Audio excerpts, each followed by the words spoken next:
standing there, Giga Chat, as you say, being stoic about it. That's okay. But stop being nonchalant, please. Either way, the tournament prize pool is also something to discuss here because $500,000 split across the teams here competing in TFT, with $150,000 going to that first place on top of those club championship points. Yeah, and it's worth noting, all the teams have got the 40,000 locked in at the moment. Just getting to the finals at all, almost doubles the money immediately, with a chance to then more than double it again by winning the entire event, and of course, all the glory that comes along with it. And it's huge for the stability of some of the careers in TFT, especially, I think, as an esports. Fairly young, I would say, compared to other of the titans in this space. So for players to make it this far, we saw how much they invested in terms of sacrificing their streaming careers last set for the qualifiers, hiding tech, just to make it to this moment, kind of all-inning on EWC. And they've made it this far. I'm sure they feel a lot of pressure to make it even further into that grand finals. Yeah, they gotta, make sure that they get to those grand finals so those risks do pay off and that you get a reward for all the sacrifices that you do have made. For VP, T1, Weibo, and Aegis, this is still the case, but unfortunately for the other teams that have already dropped out, they've already had their crease crush, not necessarily so. But yesterday was also quite an exciting one. We had 4 best-of-3 quarterfinals, but every single one of them went 2-0. Yes, that was extremely unreasonable, honestly, considering, again, the quality of games here at 2025 EWC has been amazing. We deserved at least some of those games to go to 3 games, but honestly, I think it does set up these 4 teams coming into this day of play. They've all got about as much momentum as they possibly could have.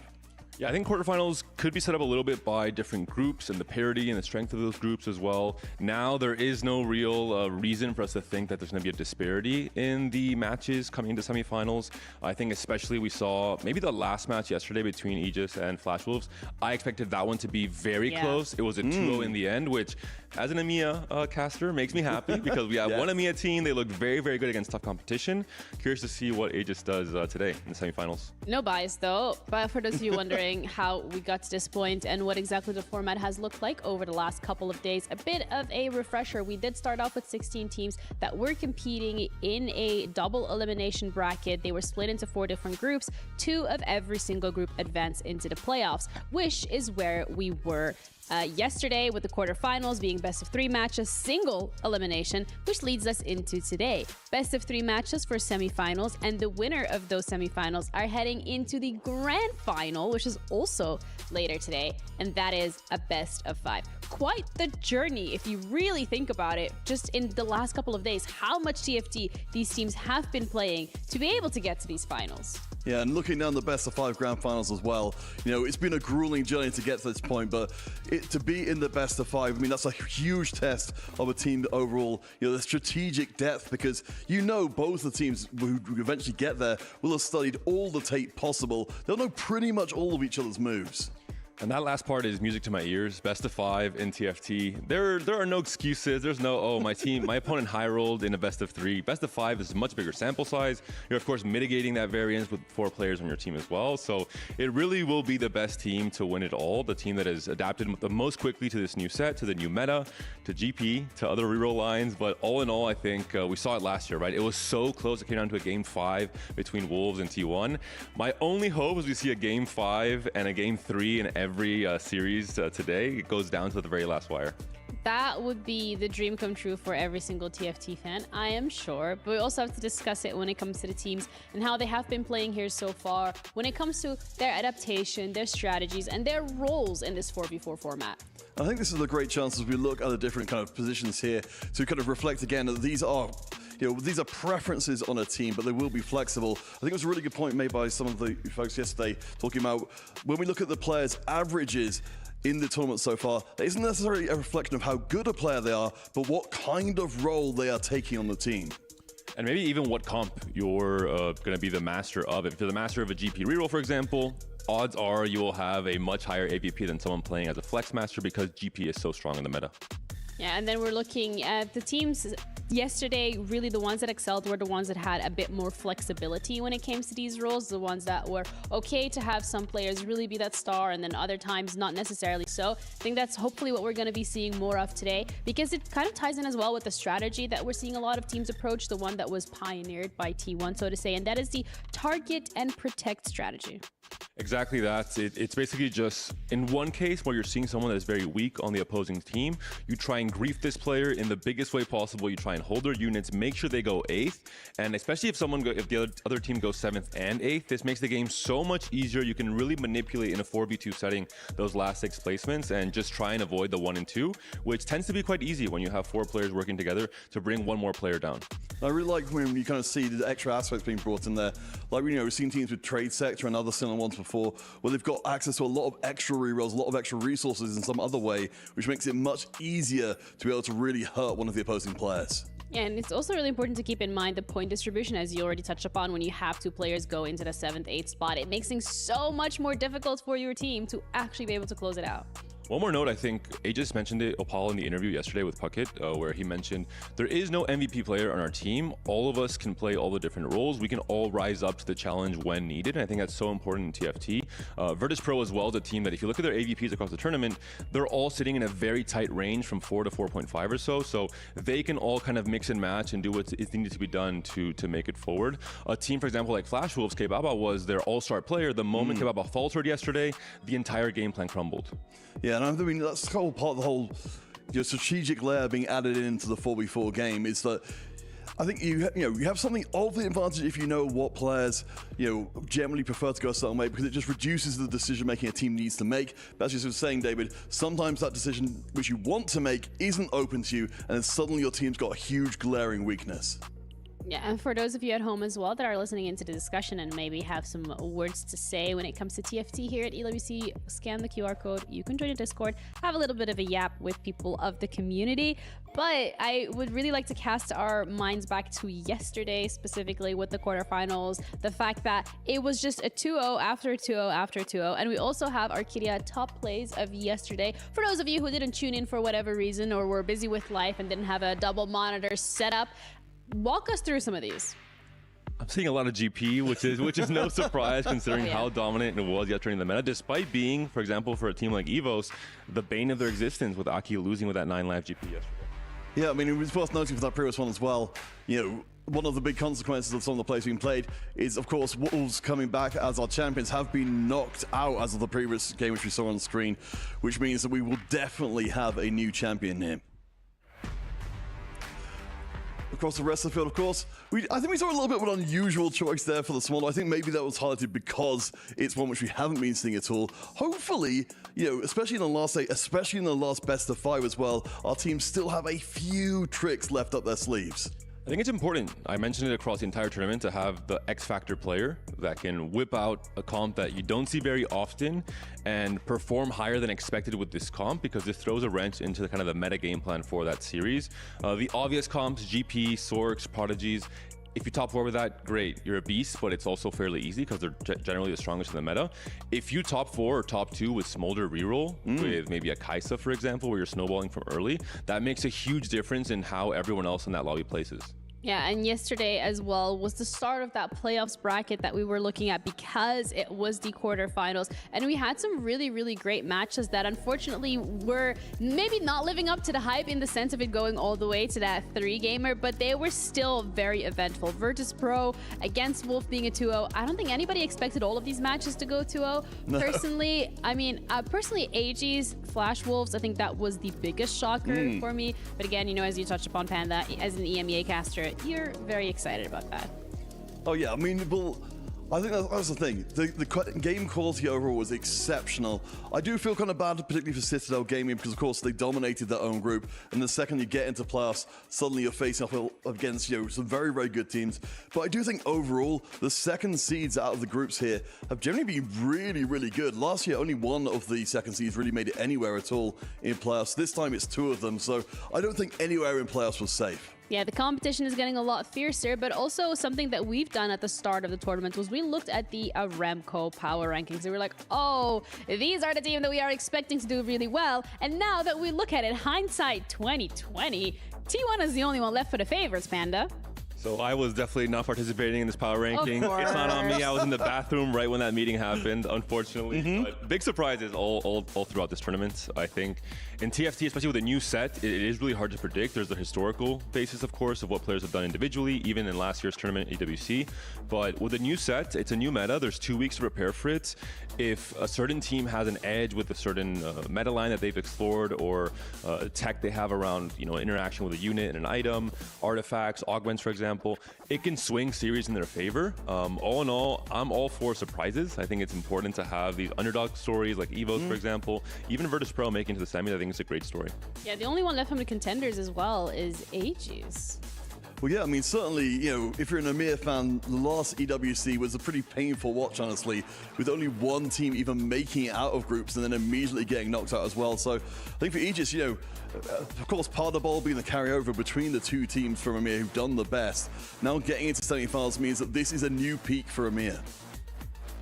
Amir has been looking really strong when it comes to Aegis. I mean, even like Mouse had put forward a formidable performance. Unfortunately, they do get knocked out of that contenders. And then from the underdogs, I mean, Flash Wolves and Citadel were both in the quarterfinals yesterday. We were both looking forward to how they would be performing. Unfortunately, they are no longer here, so they did get knocked out. But we still have Weibo and Virtus.pro. Weibo also undefeated, as with Aegis, so I think that's going to be a matchup for the history books today. I think yesterday we sacrificed a lot of hype with the 2-0 wins all throughout, but that hype is kind of transferred to today, where you're seeing all 4 of these teams being so dominant in quarterfinals. Now they're matching up against each other. How is that going to fare? That is a very, very good question. But the first game that we're going to be looking at today is going to be T1 against Virtus.pro. And just to get you guys in the right headspace of what to expect, let's have a look at the video.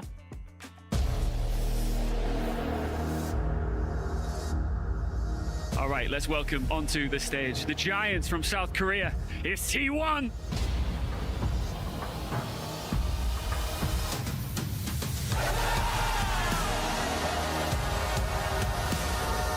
어, 4강에 충분히 올라올 수 있는 팀이라고 생각해서 물론 4강에 올라온 건 기쁘지만 저희는 더 높은 곳을 보고 있는 중입니다.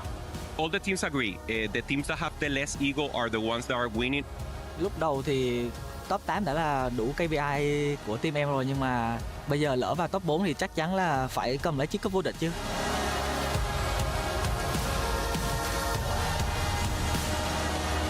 VP는 저희와 함께 에이펙스에서 올라온 팀인데 지금 세계에서 에이펙스가 가장 강한 지역이라고 생각을 하고 그런 만큼 서로 양 팀이 좋은 경기 보여줄 수 있을 거라 생각하고 있습니다.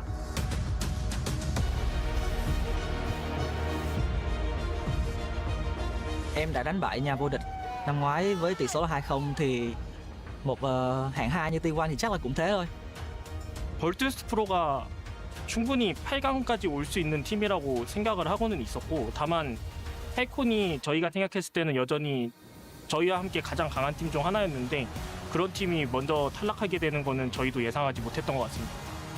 에이펙스에서는 한국이 제일 잘하는 팀이라는 거를 보여드리겠습니다.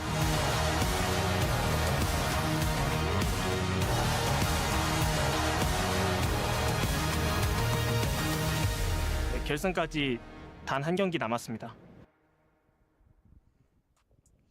That is absolutely right. One more match and here we are in the finals of TFT at EWC. And it is going to be Virtus.pro against T1. Really great to hear from T1 side of things as well, that they did consider Falcons as one of the stronger teams that were going to be probably in contention for this trophy. But no, it's Virtus.pro that we're looking at today. Yeah, and I mean, we can say it so many times. I think it's worth restating again and again and again. The giant slaying for Virtus.pro has been absolutely eye-watering, cutting through everybody. As you said before, even the Wolves themselves. I was saying at the end of the previous game yesterday, I was like, I don't know how many more teams Virtus.pro needs to beat to become favorites themselves. I would consider T1 a giant, so I'd be a little bit nervous if I was in their shoes, considering the current trend from Virtus.pro. Looking at T1, though, I think this is a really interesting roster in terms of the mental space of having a roster last year that makes it to the finals. You think, great, we're great at TFC, fantastic. There's a roster change. Bobe comes out, Crazy Moving comes in. How do we feel with a new player coming into EWC this year? Crazy Moving has been the MVP for T1 across the entirety of the stage. He has the best AVP for the team as well. So I have to feel that they think, wow, we made a great change. We have a great addition to the team, or maybe even stronger than last year. Yeah, we'll get into T1 a little bit later. Right now, really all eyes are on VP and the story that they have had so far at EWC. Coming into this, as you already mentioned, Counterfeit as the underdogs when it's like, oh, we don't really know what to expect from this team. Maybe they'll make it to the quarterfinals, maybe not, we'll see. But they are now one game away from being able to just like touch that trophy. Oh, for sure. I mean, and it's quite a semi-final they head into as well. The Asian Champion League, of course, we talked about a little bit during the EWC. It was a chance for the APAC and Chinese teams to play against each other. That's where these two teams played against each other previously. And of course, T1 did win out there and ultimately go second overall. It was one of the reasons we thought Virtus Pro wasn't going to be that strong coming in, because T1 put pace to them so quickly. Yeah, and as you already touched upon, Panda, T1 has had that roster change. They've had Crazy Moving added to their ranks, and they have been doing so incredibly well, even though maybe there were a couple of question marks around this decision. I think question marks are more around Bintum right now, weirdly enough. Individually, he is by far and away one of the best players in the history of TFT when it comes to TAC run appearances, when it comes to making grand finals. In this tournament, he has a 6.0 AVP. He has been the flex master across the entire tournament. He's been playing and getting down and dirty with all the weird off-meta comms, trying to find good results for the team.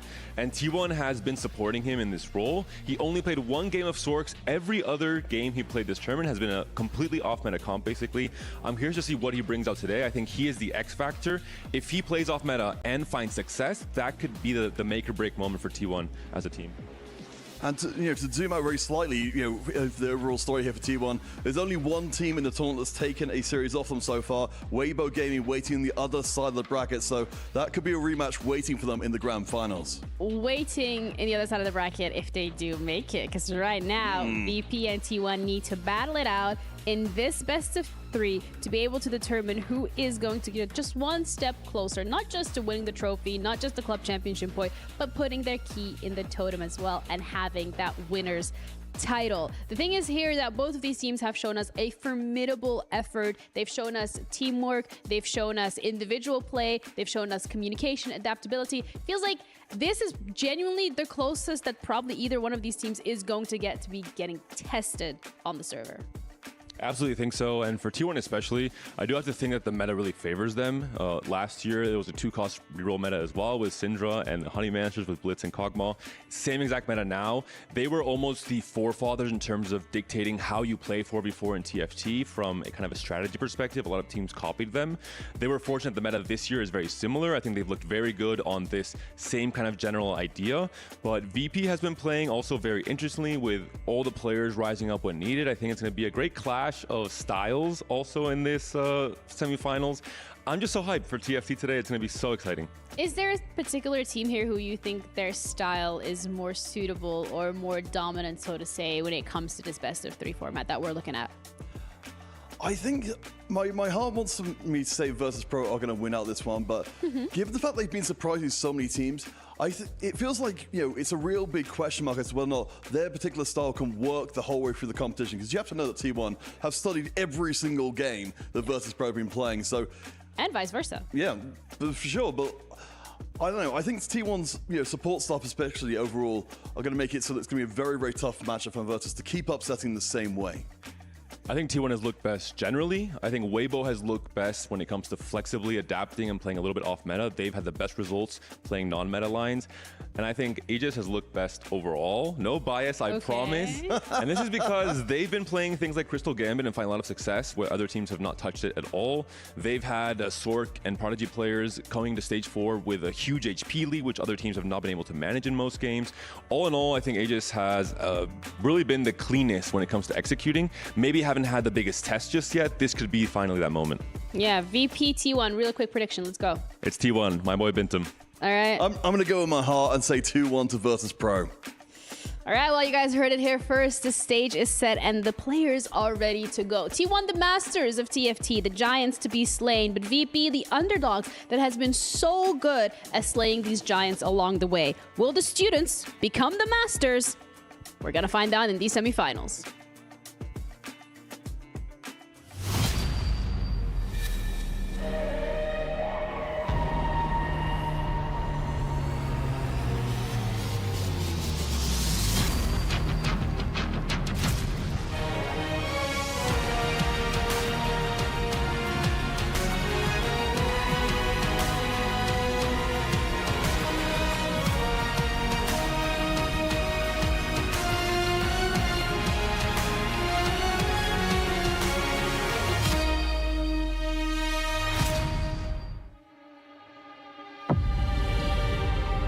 picture this. You are lucky enough to find the one thing in life that you are truly passionate about. You love it, and you're not just good at it, you are exceptional. And over time, you find others that share your obsession. And together, you collectively put thousands upon thousands of hours into it that nobody sees behind the scenes. And then, one Friday rolls around where you have an opportunity to show everyone you've ever known that you are the best in the world at what you love. This is the stage our final 4 teams stand on.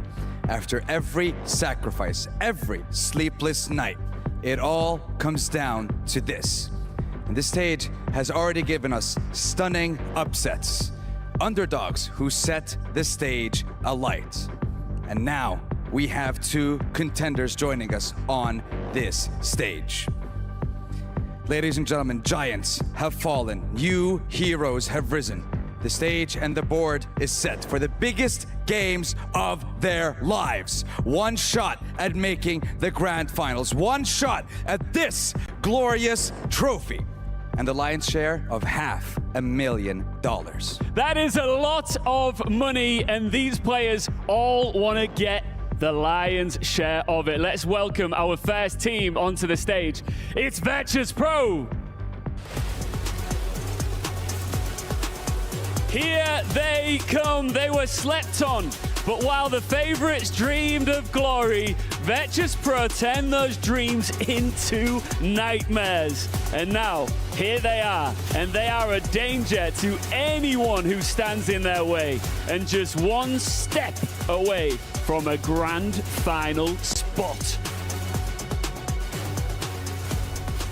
Versus T1. Last year's runners-up, the South Korean powerhouse is on a mission to go one better and claim the crown. They have grown into this tournament with style and confidence, building momentum with every game. A team with the flair to dazzle and the composure to stay unshakable under the pressure. Just 2 wins away from rewriting last year's ending. We begin the hunt for the best, and the rest will fall. Casters, let's get started. Let's go! You heard it right there from Sandstorm. Just 2 games stand in the way of T1 bettering their result from last year and taking victory here at EWC. But that first challenge, TRspodRO, who has toppled team after team. Casanova joined by Alan and Clement here on the desk. Clement, what are we making of this? Absolute chills. Just listen to Ian lay out all of the stakes here coming into this matchup. It's going to be APAC versus APAC. For T1, it's going to be Bintum trying to go one step further. It's going to be Crazy Movie trying to prove that he was the correct pickup coming in as a new member of the team. For TRspodRO, they've been slept on. They have been just sort of forgotten, but finally getting picked up at the last moments in the tournament and showing that they're worthwhile, slaying giants over and over again, starting from PSG, from title, all the way here, going past Falcons, and now perhaps T1 themselves. As you mentioned, there is a lot less pressure on the TRspodRO to perform since they are coming as underdogs, where T1, oh boy, everyone believes in them, everyone puts them as the favorites, and they have to perform, where the TRspodRO, pretty chill, can, doesn't have to have all that pressure on them. But now, when we have both teams at the semi-finals, the expectations has risen up for both. And I think one of the cool stories between these 2 teams has just been the creativity that's come out of both sides, right? Bintum, it was talked about by David Panda on the desk, saying, you know, he had one Sorks game, and outside of that, he's been doing his classic Bintum cooking. Some of it's burnt, but some of it has been delicious, and we'll see if he can continue that here. But also on the side of TRspodRO, they picked up a couple of comps that weren't seen as frequently. They had a couple players play Star Guardians, which is a lower played composition. There was even Milo playing some Soul fighters. There's been a lot more variety that Virtus.pro has been willing to go and touch, and I think often in TFT, that can make a huge difference. The contrast of styles is very stark here. We have VP coming in as the best 4-cost fast 8 team in the tournament so far. If you look at their sorks, they're averaging a 2.7. If you look at all out for their compositions, that has been doing very, very well for the Vietnamese squad as well. On the other side, for the Korean team, they have tried to play Bintum as the ace, as the win out. Unfortunately, it has not been very successful. Their best lines have actually been the 2-cost rerolls, and even the 3-cost. We saw Crazy Movie take a game with the Smolder, and they've also tried a lot of Kaisa rerolls. So it's going to be more 4-cost centric for VP and a little bit more 2-cost centric for the side of T1. Yeah, absolutely. We've seen a cool adaptation from both the teams on the strategies, where against some teams you have to play greedier, where you match if they are going with the 3 players fast 8, you might want to match it with the as well 3 players going fast 8 and only 1 rerolling, because if you have too many players playing for tempo, let's say 2-3, while there is on the opposite team going 3 players fast 8, while having a decent opener, then suddenly you run out of the value, and you just, even though you are ahead on stage 2, stage 3, then it all comes down what happens on the later on. I think this will be one of the biggest challenges for Virtus.pro because they've been so good as that Fast 8 team. However, we've seen what T1 does to the Fast 8 teams. Citadel, they were looking like maybe the best Fast 8 team even over Virtus.pro going into the matchup versus T1, and yet the rerolls, the tempo from T1 kept way too much HP, and they just got completely trashed at that point. That is T1's biggest stylistic strength, I would say. If you look at their stage 2 offense selections, they're willing to go all in on tempo. We saw it was 2-trick yesterday, it was fully adapted, only value in stage 2. And we are going to get the artifacts to start, Alan. What are we looking for as the most broken stuff that people want to be seeing for their setups? This is going to be an absolute cinema. This one is a solid decider on to go towards the rerolls. We can see some crazy stuff like Fishbone's Gene, Locket Mundo, GP with the numerous of the artifacts, or just in general. I would expect to see like at least 4 rerolls with the quality artifact. That makes sense. It can even open up additional lines, Clement. We were talking about how even Silvermare Dawn opens up potentially Jace or Darius, even though 3-cost rerolls tend to be shied away from in 4v4. We have still seen the Smolder come out, and it's possible we could see something else. But the big ones immediately that I'm looking at, Flicker Blades, Mana Zane is just easy. Hey, this is either GP or this is opening up very powerful sorks. I love those 2 pickups because they're very flexible. You can play the Ash lines as well. Mana Zane goes into both of the AP Fast 8s.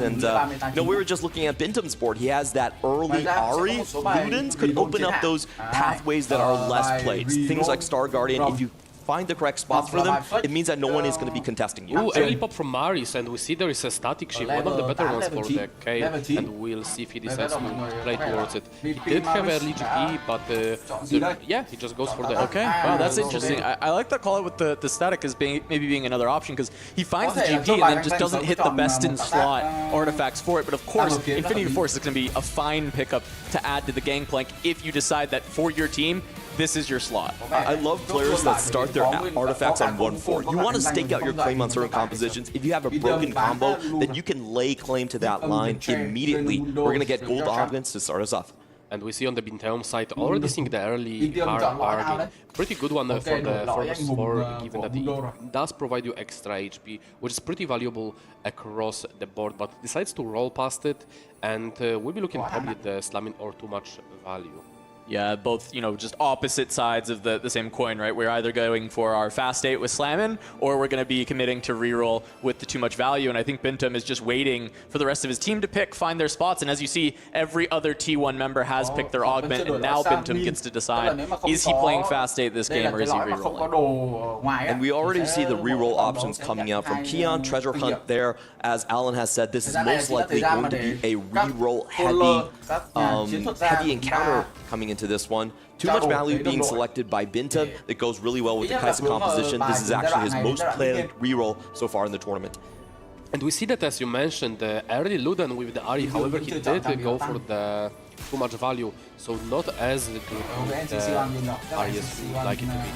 Yeah, I mean, it's still deciding on his artifact. If he's committing to the Kai'Sa line, I mean, I have to assume Gold Collector is maybe the best one that Kai'Sa can pick up out of these. I mean, maybe there's mittens for attack speed, but this doesn't really make much sense. Better on melees. Light Shield Crest is all the way probably the best one. It gives you the protection on the backline when there is so much pressure, but opts to go for the mittens instead. Maybe he's a GP player.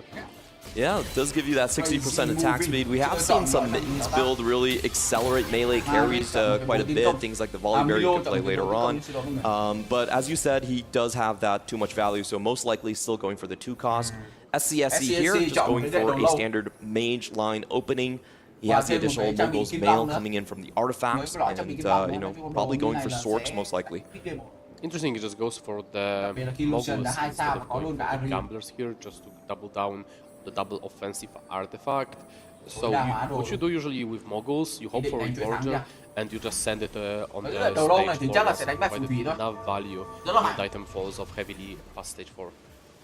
I do want to point out we have 2 Golden Destiny players, so we haven't checked out where those artifacts are going to bring us. There's a lot of variance here. Random artifact, random first one, augment, extra gold going into it. Those are really going to decide the shape of the game. Yeah, and it really is just the pick because of all that extra gold. You're just getting more than everyone else is getting with their gold augment, even though you don't get to choose, but you have to be adaptable. You have to be ready to go what direction your augment might take you. As we see starting out, Bintum does end up taking that loss there, and we have Maris able to find the early win streaks with the Gangplank. I would be surprised if Bintum goes for the fast 8 here, not a reroll line. Given the Hodge Slam, it could indicate all of Sante or the mittens. And go for Hodge Akali, mittens for the Sante as a replacement for and when we see Inaudible Will on the Dunizuni, one of the strongest tank artifacts right now, especially goes very well with the Unstoppable. Do you think we have a great setup for the Jin Mudo line? He did Destiny into just heroic grab back, so playing around that 2-cost reroll, one of the strongest playstyles for T1. This is so much econ from Dunizuni.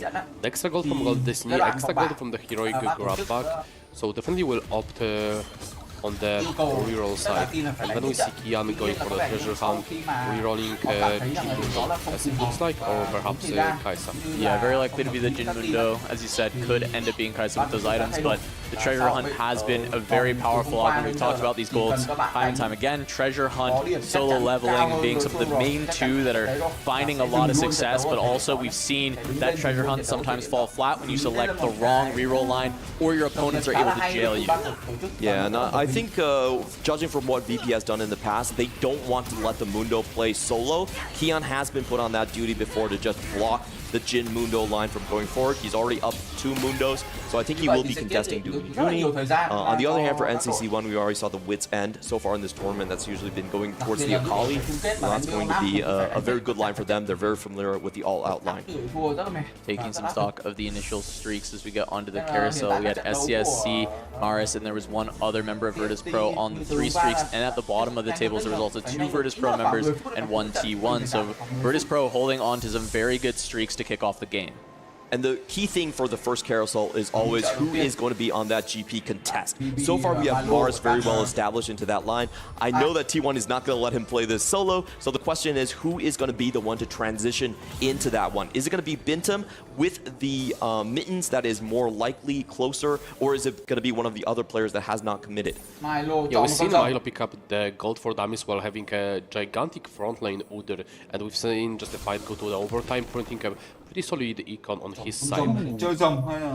This is spicy. Ooh, Maris has gotten story of the 7 from the Golden Destiny, and he is actually win streaking with the GP Kobuko 2 already.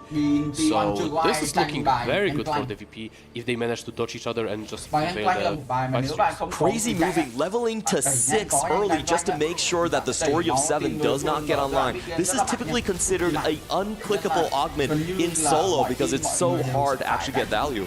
Yeah, tries to break it, does get the Zhonya's on this Ezreal, which is going to save him from the Trickster's Gangplank, actually able to take that down. From there, he's just trying to win with mass units versus the upgrades that are coming on the side of Maris, and it looks like it will work because now the Jace is in the front line for the Ezreal, so that is going to be Maris's streak snapped. It's actually a level diff. If Marius counter-leveled, he's winning that fight. Yeah, it was the time skip augment being shown right there. So crazy moving, this is one of those augments that we see him play yesterday as well, where he levels to 6 early and then aggressively goes for the GP before the opponent even acts on 3-2. This time around, he does have that Zanya, so we'll see where he ends up on. We see the SCSC finishes up another item just to be able to stabilize the 5 streak, and we see that both Marius and Milo lost their streaks. So if that... Ooh, and he faces the story of the 7 player. This is looking pretty good for the Marius. GP already going towards the back lane for the Lucian, but get the Trickster proc. Hit by the GP, or hit by the Lucian, and then bounces back with the Trickster proc. If the Lucian could get on him again, though, that will be SCSC being able to win the fight. Needs the cast to go towards GP, but it doesn't. Finally takes it down, but there's still 2 units left on the side of Marius. One more shot from Lucian. Takes out Senna and holds off that story of the 7 a little bit longer as SCSC gets to hold on to the win streak through stage 2. That Trickster was an absolutely grief for Marius. If he was without a power-up, he would be actually better off. Trickster does fly you to the furthest unit on the board, and since he was already in the back line, he then jumped away into the front again. That sliver of HP from SCSC, that was worth 6 interest gold just after this PvE round. Massive win for T1. It's huge, and on the other side, the loss streak is held by Virtus Pro and CC1, able to go for the full 5 loss into neutrals. No one else able to maintain a large streak. We've got 2s across the board, whether win or loss from there. It's not just maintaining win streak, but also denying story of the 7 for Marius. We'll see the roll down, probably not just at the 3-1, but at 3-2 for GP2. Even there is already a pair, Marius is looking very close to stable. Yep. And just to talk about story of the 7, you get a cash out every time you win 7 games. It doesn't have to be a streak. Typically, it's about prismatic value. If you win 14 times, and if you win 28 times, which rarely happens, you get a 3-star 5 cost to just close things out. Oh, wow. Okay, so that is definitely something that T1 wanted to avoid, and we saw them doing a very great job early on denying the first 7 to stop any snowball from coming through from Marius by taking actually 2 wins over what looked like it arguably could have been the best board, but some extra pushing of levels very early from KZ moving, and then SCSC still being able to get there with the Lucian upgraded. And we see that TIम्रो actually sent it on 6 already to play the GP. He did miss GP2, however, he's holding already the Kai'Sa, he's holding the Mundo, and did angle at the end with that mini-turns. That kind of answers our question, who is going to be contesting onto the GP line? This is something we've seen from Bintum. He really likes to hold Kai'Sa along with the GP. You can kind of flex it in and play 4 duelists in the same composition. But of course, still missing that GP2 means that he's not going to be stable. It's always a big question, how far will players roll to find it? Yeah, and I mean, once again, we're getting Bintum actually on a more standard composition this time around. Usually been the one who's flexing around, and it's actually been either SCSC or Crazy Moving on GP duty. The Korean fans are just rejoicing right now. It's like, oh, Bintum's playing something standard. Let's go. We got this. I mean, it's been time where the Bintum just plays off meta, doesn't want to play into the more standard lines, and when it's finals, big GP shop for Marius, and having the heroic grab bag as the gold augment selection, so is going to be swiftly racing towards that Gangplank 3. Absolutely, having already 4 GPs with the heroic grab bag being essentially 6, it might skew the plans of the Bintum, who had only 1 GP and he has still a roll for the GP2. Only having 1 roll per round with the current board. I wonder if Bintum is just going to say, you know what, I'm not catching up to him right now. I might as well sit tight for a little while longer. Even if he rolls, I don't think he can stabilize against some of these boards coming out from VP. I mean, looking at Marius's GP, there's a little bit of the limit to the cap. We've seen this before when you don't have the attack speed item, that sometimes Gangplank actually just can't get through the giga-capped boards at the end of the day. But I'm wondering if Bintum maybe does an all-out pivot instead. If you think about it, Striker's Spell provides you attack speed, Trinity provides you attack speed, so is the Kraken Fury, so this is all 3 attack speed items, so it's not too bad without the Rage Blade. Every team so far we've seen in the tournament, outside of one game from EVOS, when they have a full win streak, they go on to win the game. It's so critical in 4v4, gain so much HP you can lend to your teammates early on, and he's playing a fast 8 board that is full streaking. Yeah, fast 8 board, full streaking, looking for the source, and immediately though, look at this, the streaks right now. 3 T1 members on big win streaks. This is their comfort zone. This is how they dismantled Citadel in the quarterfinals is, okay, you want to play some slower, greedier comps? We are going to push the tempo of the game as hard as possible and chunk your HP so you don't have a chance to come back. This could look like a lean towards level 8 kind of board. Play 4 Jagger, 4 Edgelord, pivoting to the Volibear from the Pinhelm side. Now that he's only at 1 GP, he might try to look for the GP2 and try to pivot into the Volibear instead. It's kind of crazy because he already has the set 2, so he does have the pieces for the Edgelord Volibear set up quite well here. Takes a pretty critical win. The big thing for Bindum though is he was down at 10 gold at this point, so he's basically sent all the gold trying to find the Gangplank, didn't do it. I agree with you though, still looking to get out of Gangplank I think makes the most sense. Just play as high tempo as you can now, deal a lot of damage, and then just hope you can kind of find that level 8 board to bleed out slowly. And we're taking a look. Critical 4 cost coming up right here is going to be the Yuumi, I believe, for one of our BA players. Already set up Crazy moving. If he gets that Yuumi, that's going to be huge. Milo already in denial duty. Now on the other hand, NCC1 going for the all-out comp, confirmed. Oh, there was a Jinx. Don't you like her as a critical forecast? No, not really. If I'm being completely honest. I'm sorry, Jinx. Didn't even accept Samira as a bit, and she ends up being the last unit on the carousel. Terrible that we're not getting to see either of those, but as you said, right, NCC1 looking towards potentially all out, but for now, it's going to be a Volibear. Yeah, this is the critical board because if he falls down to 8th place, there's massive HP advantage on T1. They can manipulate their pulls if he's out. We talked about the protect and target strategy. This is going to be the critical point. If NCC1 does not stabilize, then massive favorite to T1. NCC looks like he's angling towards all-out Cassante, with the items being Wits and plus Morellovite stuff on the Akali and the Ion Striker spell on the plus IE on the Cassante, but still missing the crucial pieces. However, Volibear is quite a menace on the stage and should be a good stabilization tool, killing enough units to not bleed out too hard. Yeah, I mean, this time going up against Kion, who is also his teammate, also on the massive loss streak, and we see there, I mean, it's the Mundo, Jin 2, looks like maybe one extra copy of Jin and Mundo, and then playing around just the Gnar 2 for now. I think Kion's spot is certainly not looking amazing. He has a lot of gold, but he's losing health very quickly due to T1's pressure. And it always feels bad when you're playing the all-out composition and you're forced to roll on 4-1. I think that's... we have seen all-out have very, very good stats throughout the tournament, but it's typically been natural pickups because everyone's more focused on the AP lines in Prodigy and Sorks. Absolutely, and you can play a proper defense when the NCC is the player that you want to send AIF. There will be definitely a denial coming from the T1. And Bintum able to hold on to the streak to 6. SCSC finally has the streak snapped on 3-5, but it still feels like a phenomenal position to be playing that fast 8 board. This is crazy how much econ he's sinking playing contested versus Kion. Kion does have the treasure hunt, so I can kind of understand trying to deny your opponent, but still, that's a lot of resources sunk, and it doesn't look like it's ending up well for DuniZuni. He's still 2 copies off.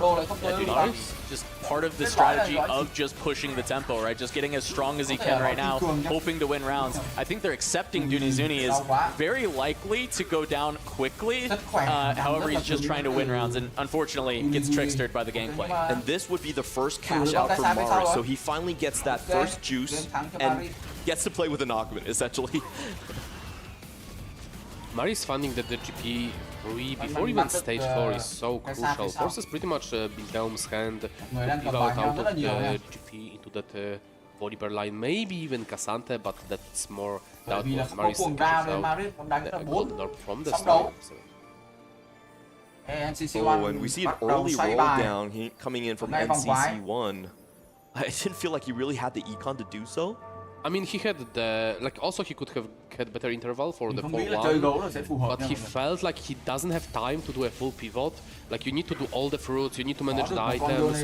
It's not the easiest thing to do for one run. So he felt like it's better just to take your time and do it throughout 2 rounds instead. Yep, finds the Akali too, at least as the start of that all-out board. However, he's going to have to play around the Yone if he can't find this Cassante. Still looking, not finding anything as Milo on the other side looking for the Prodigies. It's also very important to tailor for the all out. And now, after he did the roll down, he might be looking for something like the 2-star.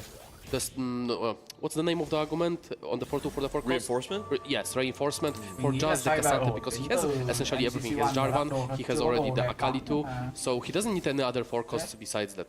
Yeah, getting 3 items onto the Yone right now feels kind of a waste, given how weak Yone currently is. I mean, it's better than nothing. Like, you're not gonna put it on the Jarvan, you're not gonna put it on Zyra, so it's just something to hold the items for now. Yeah, obviously, Cassante 1 would be just straight up better. I suppose it's a bit better than the Bully Bear one that was there before, right? And it's just trying to find the upgrades that you can, and at least the Akali on 4-1, Akali 2 with these items is going to be able to carry a lot of these fights to try and buy some time for NCC1. And Dunizuni, while spending all this gold, just continuing to donkey roll down to 0, has not been able to find any stability to keep winning. So Dunizuni now heavily at risk of going 8th, and that starts to hurt the T1 strategy of health preservation. Yeah, I think both Milo and NCC1 will be stable rather soon, and Dunizuni is most likely going to be the 8th place player here. So for T1, that puts a lot of extra pressure. They need a win out. If you have an 8th place, you need a win out, or else you're looking for the blowout. And it's possible that SCSC or Crazy Moving could be that one. They both were kind of win streaking with fast state compositions. Now they're looking for the roll down. We found a Karma on the side of SCSC, at least a pair as well, but the Jarvan was hit by NCC1, so it's going to be a bit tough to find that last copy. SCSC, got it. A lot of letters. SCSC is going to be the most important player because Crazy Moving is playing Prodigy. That typically can't be your win-out composition. How the Sork will do now when you have Dunizuni free-falling, it's going to be critical. He is the most important player right now for T1. So this is a bit of a problem for SCSC, because when you miss on all of your 4-cost copies that you're angling, then now all the T1 players after doing the roll down, they will be holding, as we see on the SCSC bench, the Cassante. So now hitting for SCSC anything but 1-star will be pretty much impossible. However, the Akali 2 is just such a powerhouse that she will be able to stabilize you. Yeah, the best strategy for T1, I absolutely agree, is just to make sure that all-out Cassante never comes online. And there's also a chance that he just low-rolls it as well. Like, doesn't find the power-up. Meanwhile, we see Bintel still winning on the back of T1. Like, Nathan's going crazy. Did you see that Bintum win streak? That was illegal. He had 6 win streak on GP1 contested. It's insane. But he always, it feels like he always does this. He always finds some way to just turn these terrible spots into big wins. As we see Karma 2 hit from Milo. It's going to make it tough for SCSC again. As you said, SCSC might need to be the win-out player for T1. And all his units are getting taken out of the board. That is so cool, because he originally had a Yuumi board, and he's like, no, I know my win condition is just to make SCSC not be able to win out. So he pivots the entire way. Of course, Karma 2 definitely helps with that, and just settles on playing the Swords. Yeah, and we see that Mari's being able to also find already the Kai'Sa free to stabilize on the back of the GP. We'll see if it should be good enough against Binteum GP, but it's kind of looking concerningly close. GP1 disturbingly almost beating a GP3, I guess, but nonetheless still kind of a big lead at the end for Maris being able to find both of those 3 stars relatively early 4-3, being able to get that done. Yeah, NCC missing on that Cassante pretty much makes him losing the runs. And we see that Crazy Moving also has Cassante too, so yeah, everything but Cassante 1 will be impossible to hit, and Yone is just not good enough of a holder. Well, it looks like he does have the Cassante 1 now. It looks like it was just picked up maybe in that last round, as we see on the carousel, getting that holistic look on all of these boards, and maybe Cassante 1 with the all-out can at least stabilize a little bit longer to not take the 8th and actually send Dunizuni there. There's at least 5 copies of Cassante being held by T1 right here, so the chances of him getting all-out Cassante 2 are incredibly slim. And this is the problem with all-out. If you're playing it from behind and you want to stabilize it, Cassante's a great take in every other single composition. Yeah, and it's a support Akali, so she doesn't have that good of a scaling, like such as an Archangel, some Horse, something that can actually make her a carry. This is just a utility. And he missed. Did not find the all-out. I think he has one more chance. It looks like he removed. No! Doesn't get it. No, that was Oh, tailoring. no, that was tailoring. That was tailoring. There we go. There we go. Yeah. I thought I jinxed it. I was scared for a sec because the first time he put it on Cassante, couldn't find it, but then the tailoring came through. Then he's able to get there. So it is all out Cassante, even though it is just 1 star, and we saw production put up only 4. This scarfing was pretty solid from the Cassante, just taking out Jin right away. The little of the misstep maybe on the positioning, unless it was intentional just to donate some HP.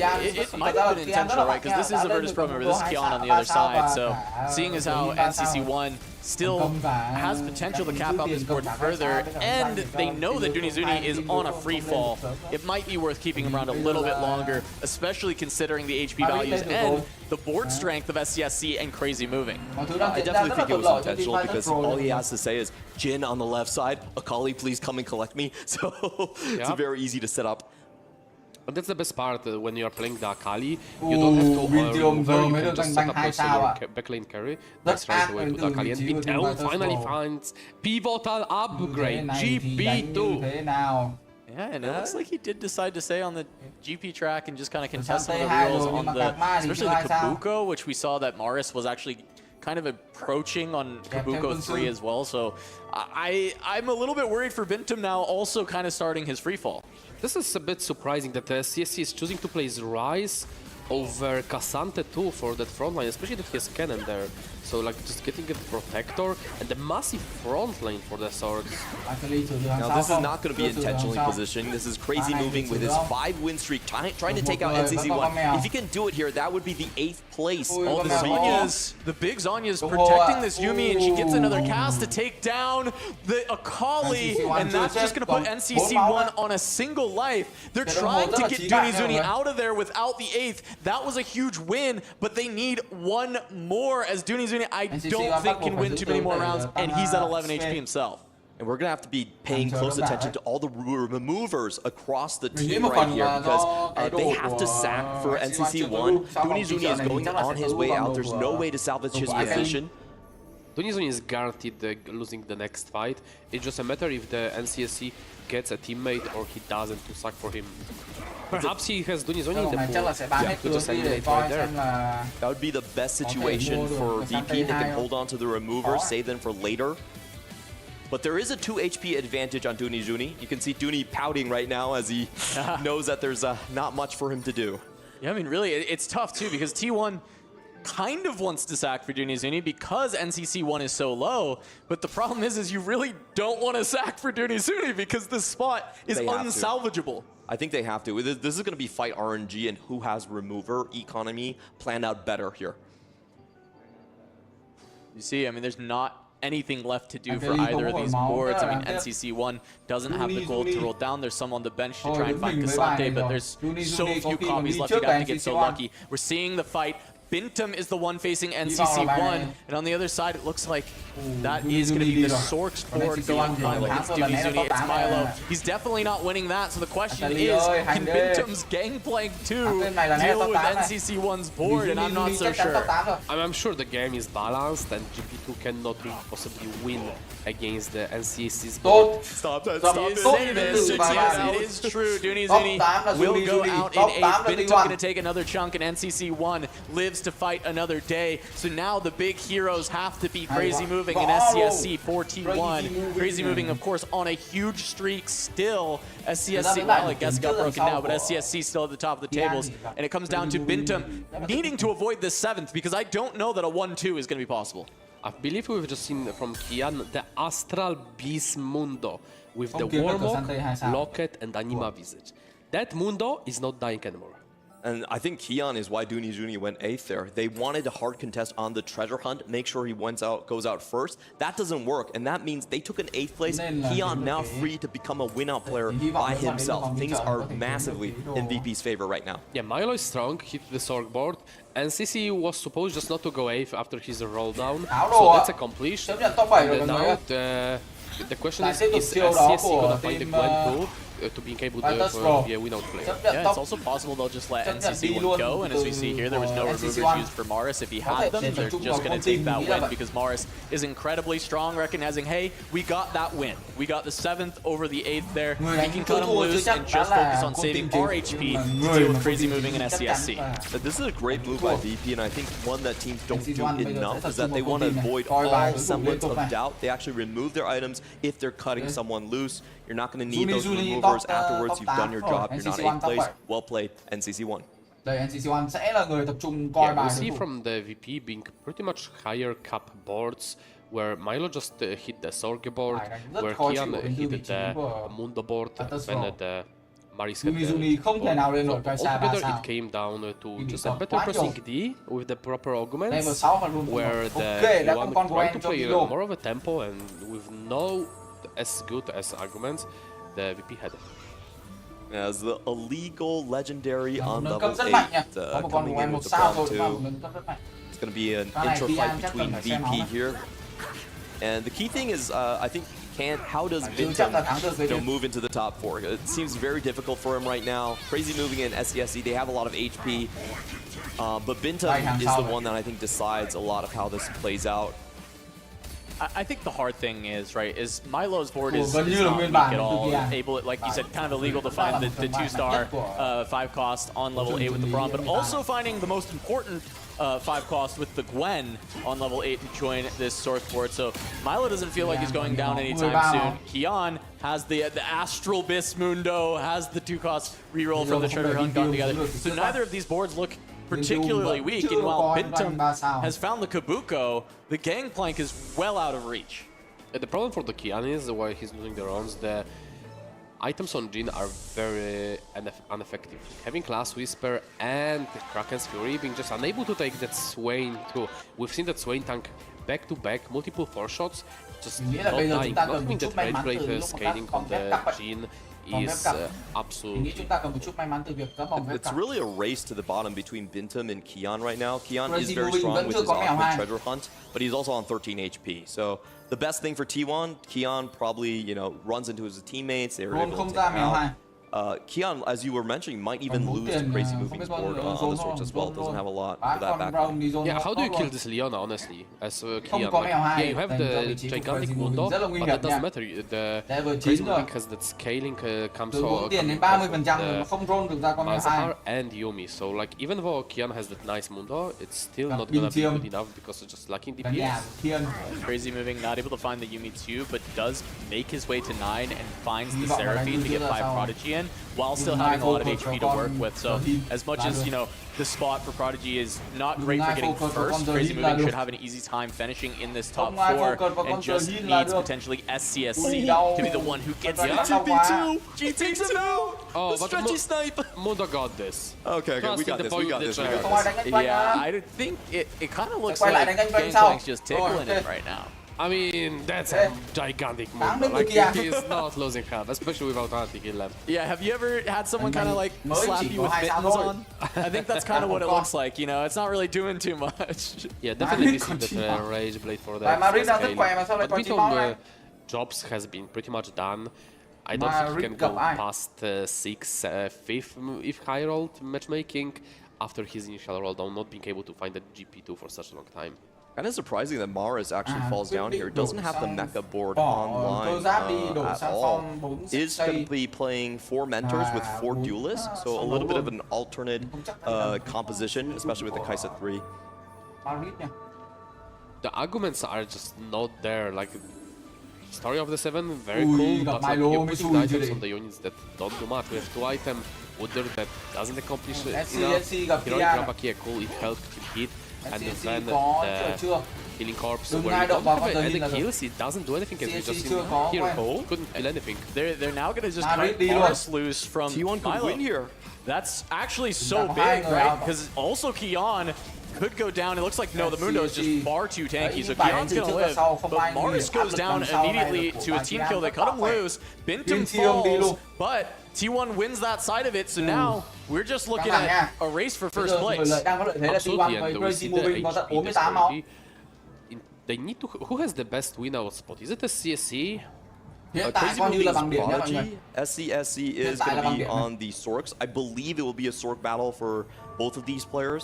I think both of these it might be teams. Crazy Moving, honestly, with the Zonya and the scaling that you need. I was thinking maybe as well because also Có lẽ I là think chuẩn the bị Yumi xả is tiền much lên better suited to level- actually taking this Mundo Yeah. down, Lên level just trying to hoặc là continue to lấy, pump through that thêm damage. And ý đồ as tiền. much as Prodigy doesn't grab a lot of first, it's not that it can't grab the first. It's not that it's incapable. And I think some of the rest of the board strength isn't reaching the heights that it needs to take it down.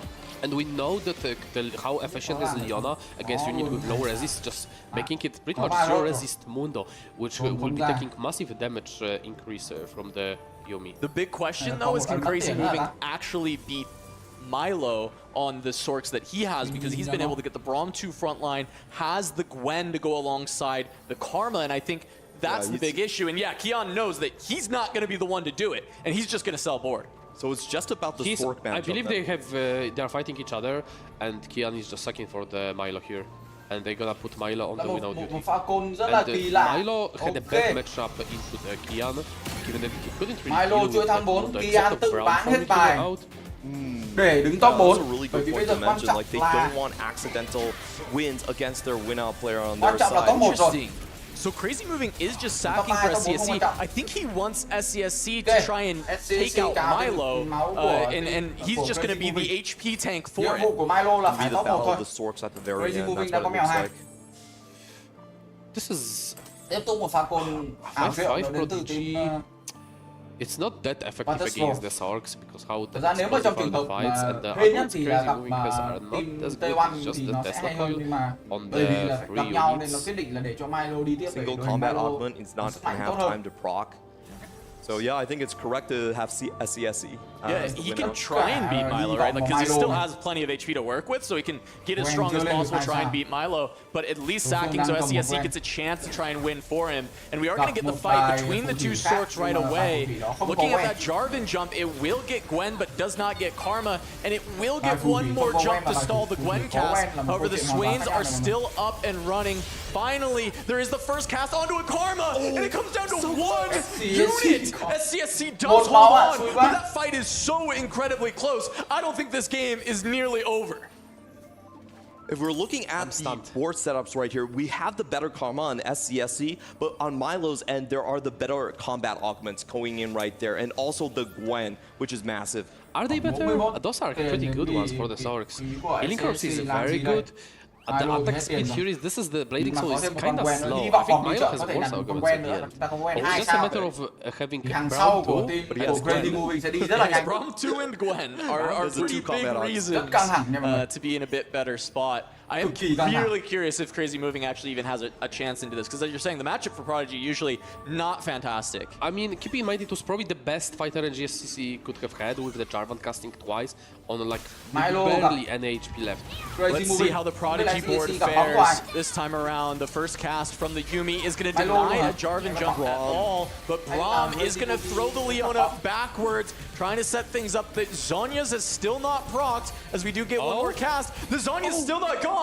That's a hit onto Milo, so Crazy Moving is able to win there. SCSC goes down. It is a Crazy Moving versus Milo, 1v1, playing the Prodigies into the Sorks. A big surprise that C Moving is able to get there.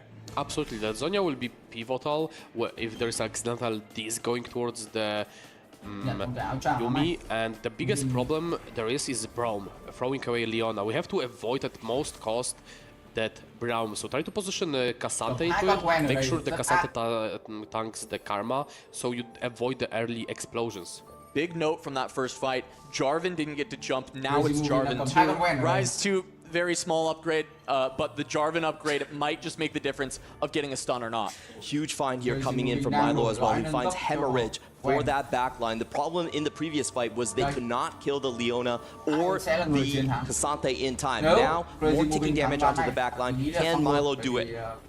Here comes the fight, looking at the Braum positioning. It's not on the Leona this time, but it looks like the Swain has made its way in front of the Yumi. So there is going to be a Jarvan jump. It's going to get the Yumi, but it's mid-cast. Doesn't slow things down too much, but he might get the Zonya's Hourglass, and he does. One more cast out of the Yumi. Can get there. Does she get it? She does not. So Crazy Moving loses this one, but it's a one-unit loss. These two boards are so evenly matched. it will absolutely come down to the positioning here. We've seen pretty much a good one from the Crazy Moving, just tanking the karma, avoiding the early explosions, but again, the Braum. Oh, okay, this is looking green. Gwen 2, but there's not a good sell. You could do Rise. No, just Rise, sell, and roll again. You can buy Mundo, Udyr, play a Mentor. But it has to be the play. Yeah. Could think that he has 2 lives here. 3 items with Hemorrhage, you have to sell the Rise. You're correct. Because it's all been 1 unit losses. I think Milo might be greeting to say he's got 1 more life. And I think he'll probably be correct, but there is just this off chance where you lose the fight more heavily and you fall down here. Just gonna lock the shop, not selling the Rise to get the Gwen. See the positioning once more. The Yuumi looks like she's gonna get stunned up and is stuck on the Swain to start things off. The Braum not going to throw the Leona. There's the big damage onto Leona. She's finally gonna go down, but the Zhonya's is already procced for the Yuumi. That's the big problem here as the disc comes out, but it goes down the Cassante. Can't quite get there. Braum holds on, and you have to think that the Gwen 2 is going to make this not even a contest anymore. Final cast from the Karma, the disc there, just right before she died was crucial. You could think that actually Rise mattered there, with the Mentor giving the extra mana per attack. Could have been better even than the Gwen 2. And then the Eon on the Braum just allowing the disc to bounce between the units. And Milo should have 2 lives here, so he has plenty of chances to kind of finish the job. Crazy Moving does have the PV round. We're gonna see what he can get from that. It's not anymore 2 lives on stage 7. This is 1 or 2. So now it's all or nothing on this fight, but Milo's been able to upgrade the board, whereas Crazy Moving doesn't really have anywhere to go with the board to make it any stronger. I mean, really, Seraphine too, but is that going to make the difference in the fight? I'm not so sure. Okay, hear me out. Remove items from Seraphine, put the items on the Ezreal. I think it's weaker. I think Ezreal is better than Seraphine. Come on. I'm serious.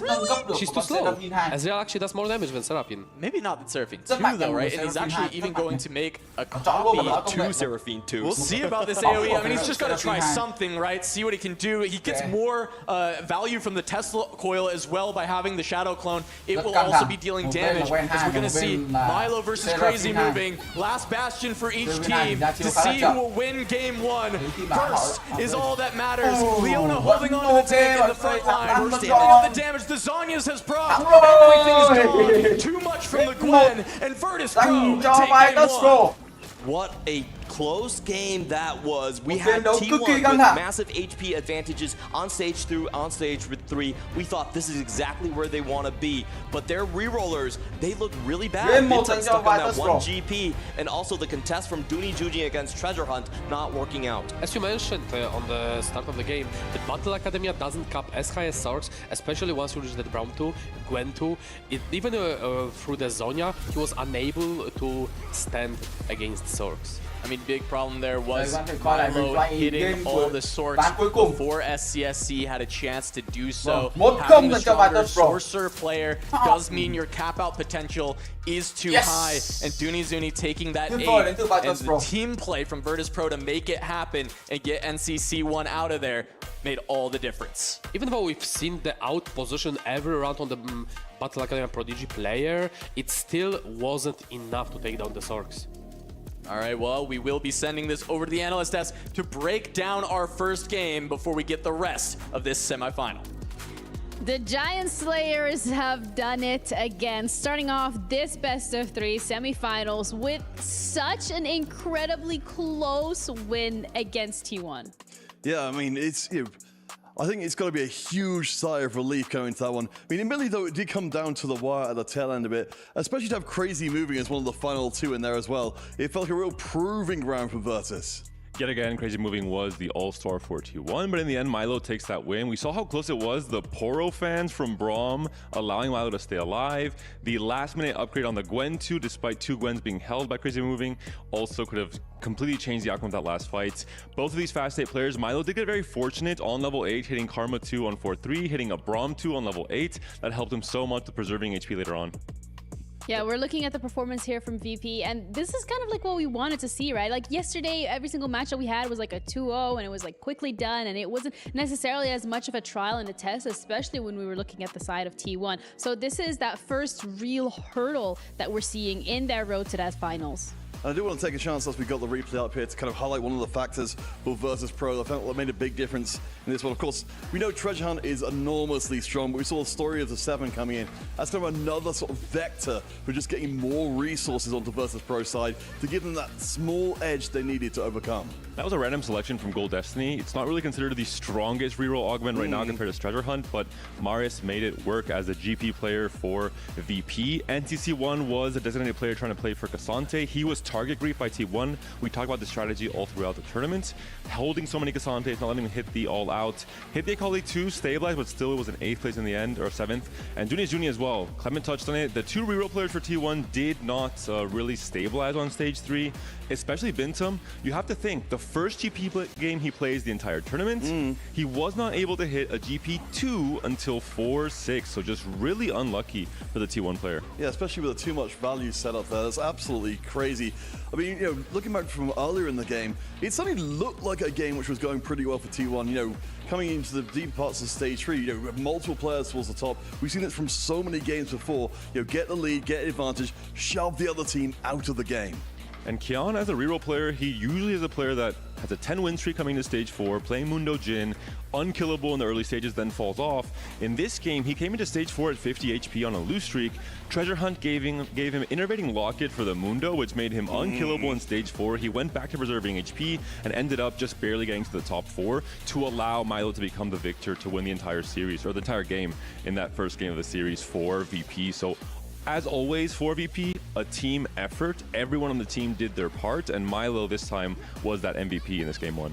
And that is exactly what we said we wanted to see when it came to the performances today, when it comes to the team effort and individual style, also just like finding that perfect balance. VP has been able to do it. So, but from T1 side of things, I mean, besides talking about the rolling and not being able to get the GP2, what else didn't necessarily go their way? I think it's really just the reroll players, because if you think about it, the role usually is reroll players stabilize in stage 3, they preserve HP. The fast state AP players playing Storks or playing Prodigies with Yuumi are the ones that come back in stage 4 and try and win the game, which happened here. But the roles were reversed. The players who preserve HP in stage 3 were the fast state players off of really good starts, and both Bintum and Junius Juni were falling off early stage 3 and into stage 4 as well. So reroll players have to stabilize. This has been T1's game plan, not just this tournament, last year as well, and they weren't able to do it in this game 1. This is where their entire game plan kind of deviated and kind of started falling off in stage 4 and 5. It was kind of an interesting sort of facet to that whole discussion there as well. Seeing NCC going for the Cassante all out, falling out in 7th place and ultimately proving to be, you know, what was needed for the team overall. I'm really fascinated to see how this series develops overall, because, you know, we've obviously got the weight of the rest of the tournament behind us, but we've got, you know, only a few more games, honestly, across the rest of the tournament for our teams to find the very best form of 4v4. Yeah, this is genuinely the time for T1 here to lock in and to stick to that strategy that they are so known for, that they have pioneered themselves. Maybe they want to try something a little new, or they have an ace up their sleeve, but this is the only game that you truly get the chance to test it out, because it is a best of 3, and you only have 2 more matches left if you want to go touch that trophy. Well, maybe even just one more game left in this series as well. Ooh. I mean, we saw a lot of 2-0s yesterday. I wasn't even prepared to predict 2-0 against T1 here. As much as I want to see Virtus do well, I would be astonished, David, if we don't see some kind of comeback. Because as we said, T1's planning department, top notch. We have to mention this was an Artifact Anvil start, so a lot of extra variance was added in, which could have swayed some of the factors in this game 1. And I think also the augment disparity, some of the quality of the augments when it comes to Treasure Hunt being so strong for Kian. The Innervating Locket I talked about just really helped him out with Mundo Jin, whereas Junius Juni, he didn't really have that standout augment that really helped him make this Kai'Sa comp work. We saw at the end there, Kai'Sa 2 still, it's an obvious 8th place. He could really not do anything. He was completely useless when it comes to the late game in terms of having level 6, no 3 stars, just couldn't put up a fight against any board. Yeah, and of course, that's been very unusual across the tournament so far. I mean, I think kind of at this point, we more or less knew what to expect in a lot of these games, you know, what the final boards will oftentimes end up looking like. So having a game like that, I don't think worked into T1's plans at all. Absolutely not, but they have a chance to get back here, stabilize, and push this all the way to that 3rd match if they want to continue into this finals. Because so far, the Giant Slayers are living up to their name, and T1 is on the back foot. Match number 3 of the semifinals coming up after the break.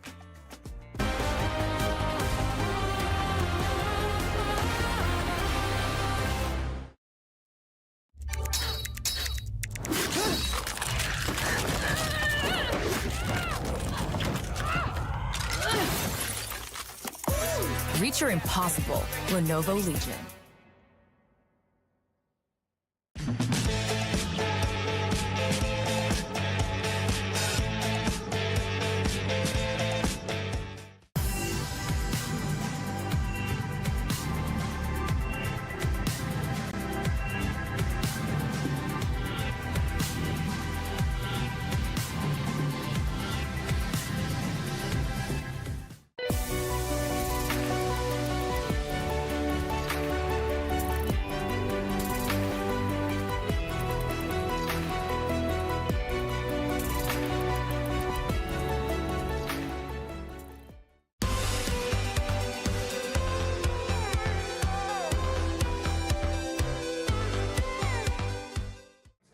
All right, everybody, we are here in the Twisted Labs, and we're about to race, I'm told.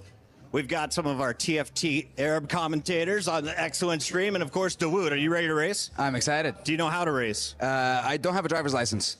I think we just stare at our car and try to make it move. Okay. As hard as I possibly can. I'm holding my breath and it ain't going anywhere. Right now we're checking with we're waiting Adham. on Adham. Yeah, Adham is one of our Arabic TFT talents, and Ihab is the head of operations at GK, another esports org here. So, Ihab, have you lost a race yet today? Not really. Okay, well, you're about to. Yeah. Sheesh. Because I got the power. Oh, we all got green lights? Almost. Almost. Someone may be... Oh, here we go. Yep. All right. And they're off. Focus. 3, Focus. 2, 1, go.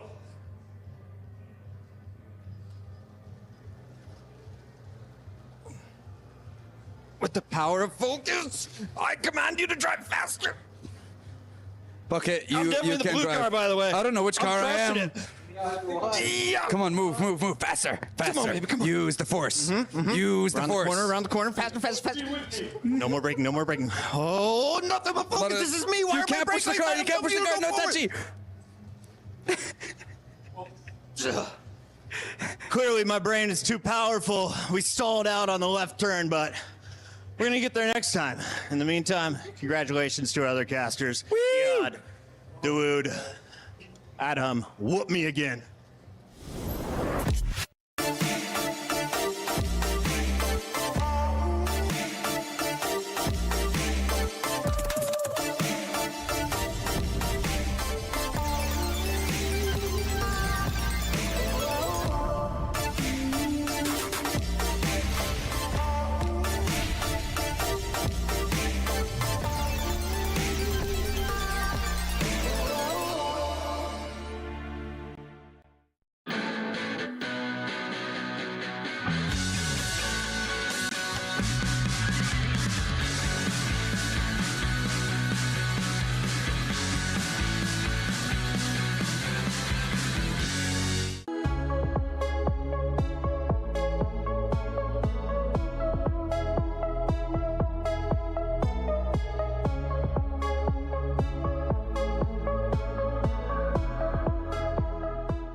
Virtus.pro look to continue their streak of upsets here with a 1-0 lead over T1 in this semifinal. We're back with Teamfight Tactics at Esports World Cup on the SMB Esports Arena stage.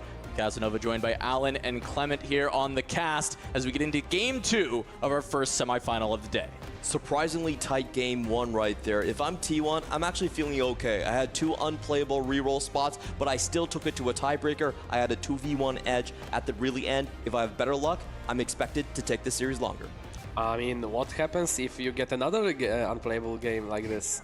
You are just going 0-2, and we see 2 component anvils, so not anymore artifacts. So, but maybe less rerolls and maybe more of the fast 8s. Yeah, you could force your spots a little bit more with the 2 component anvils. Make sure you get those best in slot items for 4GP. your carries, for GP, for your GPs. Everyone can get best in slot GP items. Absolutely.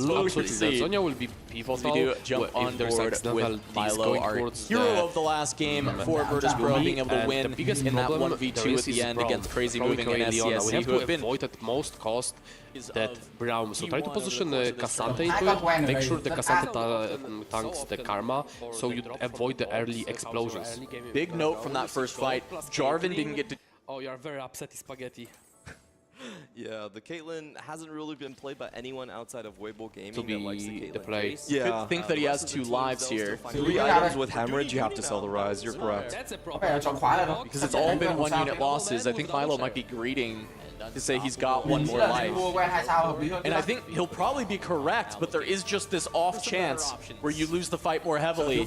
And you fall down here, just going to lock the shop, not selling the Rise to get the Gwen. See the positioning once more. The Yuumi looks like she's going to get stunned up and is stuck on the Swain to start things off. The Braum not going to throw the Leona. There's the big damage on. I think more so in the late game, you're less happy when he leaves the backline behind. Early on, sometimes that is just crazy, but we are going to get Dunizuni waiting on that fruit once again. It does seem like an Chào easy mừng option. các bạn quay trở lại với game đấu thứ hai giữa Virtus Pro và T1 trong khuôn khổ giải đấu TRಯಾವು자 2025. Or Aegis, when they get that Mundo 2, it opens up Bộ môn directions for their compositions. You can fast Ở trận đấu đầu tiên thì Virtus Pro đã thắng một trận đấu đã thắng trận đấu với vị trí top 1. Căng thẳng đến game cuối cùng, cái ra cuối cùng.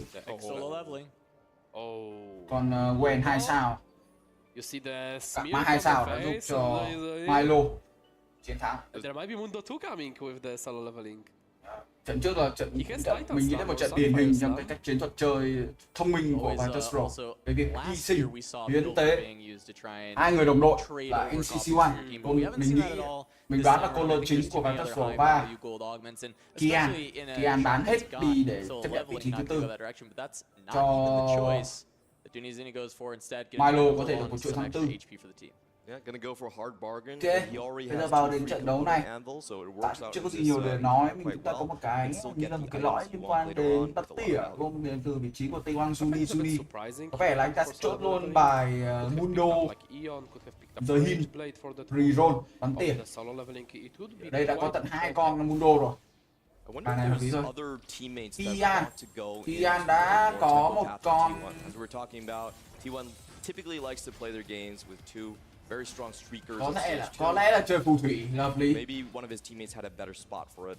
Một con tiền 3 tiền từ rất là sớm. Một con tiền 3 tiền khá là quan trọng trong bộ bài phù thủy. If there is another teammate picking solo leveling, or if you absolutely have no unit. And when we see Kian with the GP in shop, opting not to go for it. Yeah, we had some very strong boards coming out from VP. We had one of the 2 tricks coming out. We saw a full tempo plan right there from NCC1, going for the Thorn Armored Plate. And Milo now going to take a book out of T1's page, full open. Milo vừa bán hết bài đi, 28 tiền. Đây cô trắng rồi. Betium, 2 con Kata rồi. Chắc là Kata học viện rồi. Bindaum pressed the last game, not very successfully. He'll try again. This time he'll swing with the Katarina instead with the Battle Academia argument. Một con Swain tối ưu trang bị luôn, sợ thật. Swain with the Diklo as a Bramble is so speedy. This is such a good. Con Swain này sớm hy vọng lên được Swain 3 sao. Nếu mình một chút may mắn lên Swain 3 sao sớm thì việc bị tránh cặp ma với cả Gwen nó sẽ đỡ khổ hơn. NCC1 đang cầm NCC1 như này là mình chưa chốt bài. Nghĩ này chưa chốt bài đâu. Nếu mà chơi phù thủy luôn thì nó lại hơi bóp nhau nhỉ. Cầm luôn một con Kata đến từ vị trí NCC1. Coming out for VP actually are, you know, you don't really want to go into the full open. There's no EXP to be gained right there. Đập lõi đổi lõi cho. These 2 boards are looking very dangerous. NCC1 already committed to one of the lõi cho. as well. Yeah, that does leave Milo towards AD, I think, then, or using the một con calculated loss to then play 2 cost roll like Swain sớm từ SCSC. To try and get there from the open fort. NCC1 thắng được không đây? Mình nghĩ là thua nha. Hàng tăng không đủ cứng. to do so just yet. He probably wants to make sẽ có beyond chuỗi when tháng it 3. will be prim for the combat. And just not slamming yet. SCAC không, SCAC như này là mình nghĩ là đánh Game Blank đấy. There is one board we haven't caught yet, and that's going to be Ian cũng Mars. chuỗi tháng 3. Looks like he's going to be headed into the fast 8 direction, just taking cluttered mine with a full bench there. So that would mean there's potential for 4 fast 8s from the side of Virtus Pro, which I think is unlikely, but I'm curious if any team is going to do it. Would it be VP who has had so much success with these fast 8s? Are there even Không Milo cướp được Cùng, cướp được Kata. Rất khó chịu. Bài Milo giờ thì thật ra là cầm đồ gì cũng được bởi vì chưa form bài. That's probably the most likely scenario, but we'll see. Cướp luôn con Kata đến từ vị trí của bình thường. Cứ tưởng là không cướp được nhưng mà cướp được nha. Yeah, you cannot be going fast 9 from the calculated loss. No. You just HP loss, and you are taking away your needs from the teammates from the sword. Ok, Madrid được call là đổi sang đánh bài Dr. Mundo và giờ heal reroll. Looks like Mars is going to be the one holding hands with cạnh tranh trực tiếp này. Bây giờ bắt buộc các bạn phải cạnh tranh trực tiếp nha. And as is custom, as we've seen in the tournament. Cái chế độ mà 4v4 như này á. Yeah, so Mars, thì the other thing we've seen from năng sẽ instead được of đề cao hơn là nhân phẩm. is actually just using it in reroll comps as tất nhiên là vẫn sẽ có trường hợp là bên đối phương cầm rất nhiều nhưng bạn vẫn lên được 3 sao hoặc là 4 tiền 2 sao chủ lực. Nhưng mà cái đó thì mình nghĩ chỉ khoảng 10 đến 15% thôi. Thì bạn phải phá đối phương. He was almost the hero for T1 in the previous game. And so far, as bài mình đẹp, đôi khi nó lại không bằng với bài đối phương không đẹp. Đấy, thế thì vui. Cái bài của Tian thì đang rất là đẹp nha mọi người. Bài của Tian thì lại là rất là đẹp nha. He had a couple little outliers, right? The Smolder was a really interesting one that he picked up earlier. So we know he's definitely capable of flexing to whatever, but they have liked to put him in that win out. Lucian của Lucian đầu game rất là mạnh nha. Đây là nếu mà các bạn chơi với những bài mà kiểu muốn giữ máu, có thể nếu mà có cơ hội lên Lucian 2 sao lắp đồ luôn, đánh bài phù thủy về sau cũng được. Đây, như bạn thấy là thực ra là Lucian cầm đồ của Ganh Blank mà còn mạnh như thế này. Chuẩn bị bán Lucian này. Đây là bạn Lucian cầm đồ Ganh Blank mà còn mạnh như thế này nhỉ? Chưa thấy ai của bên team Virtus Pro chọn Ganh Blank.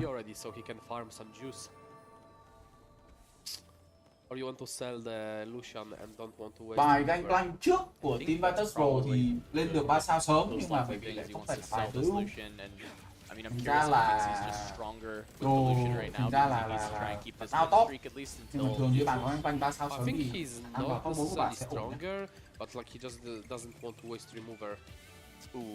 chuỗi được không? Cái gì moving cắt chuỗi chứ? Hợp lý luôn.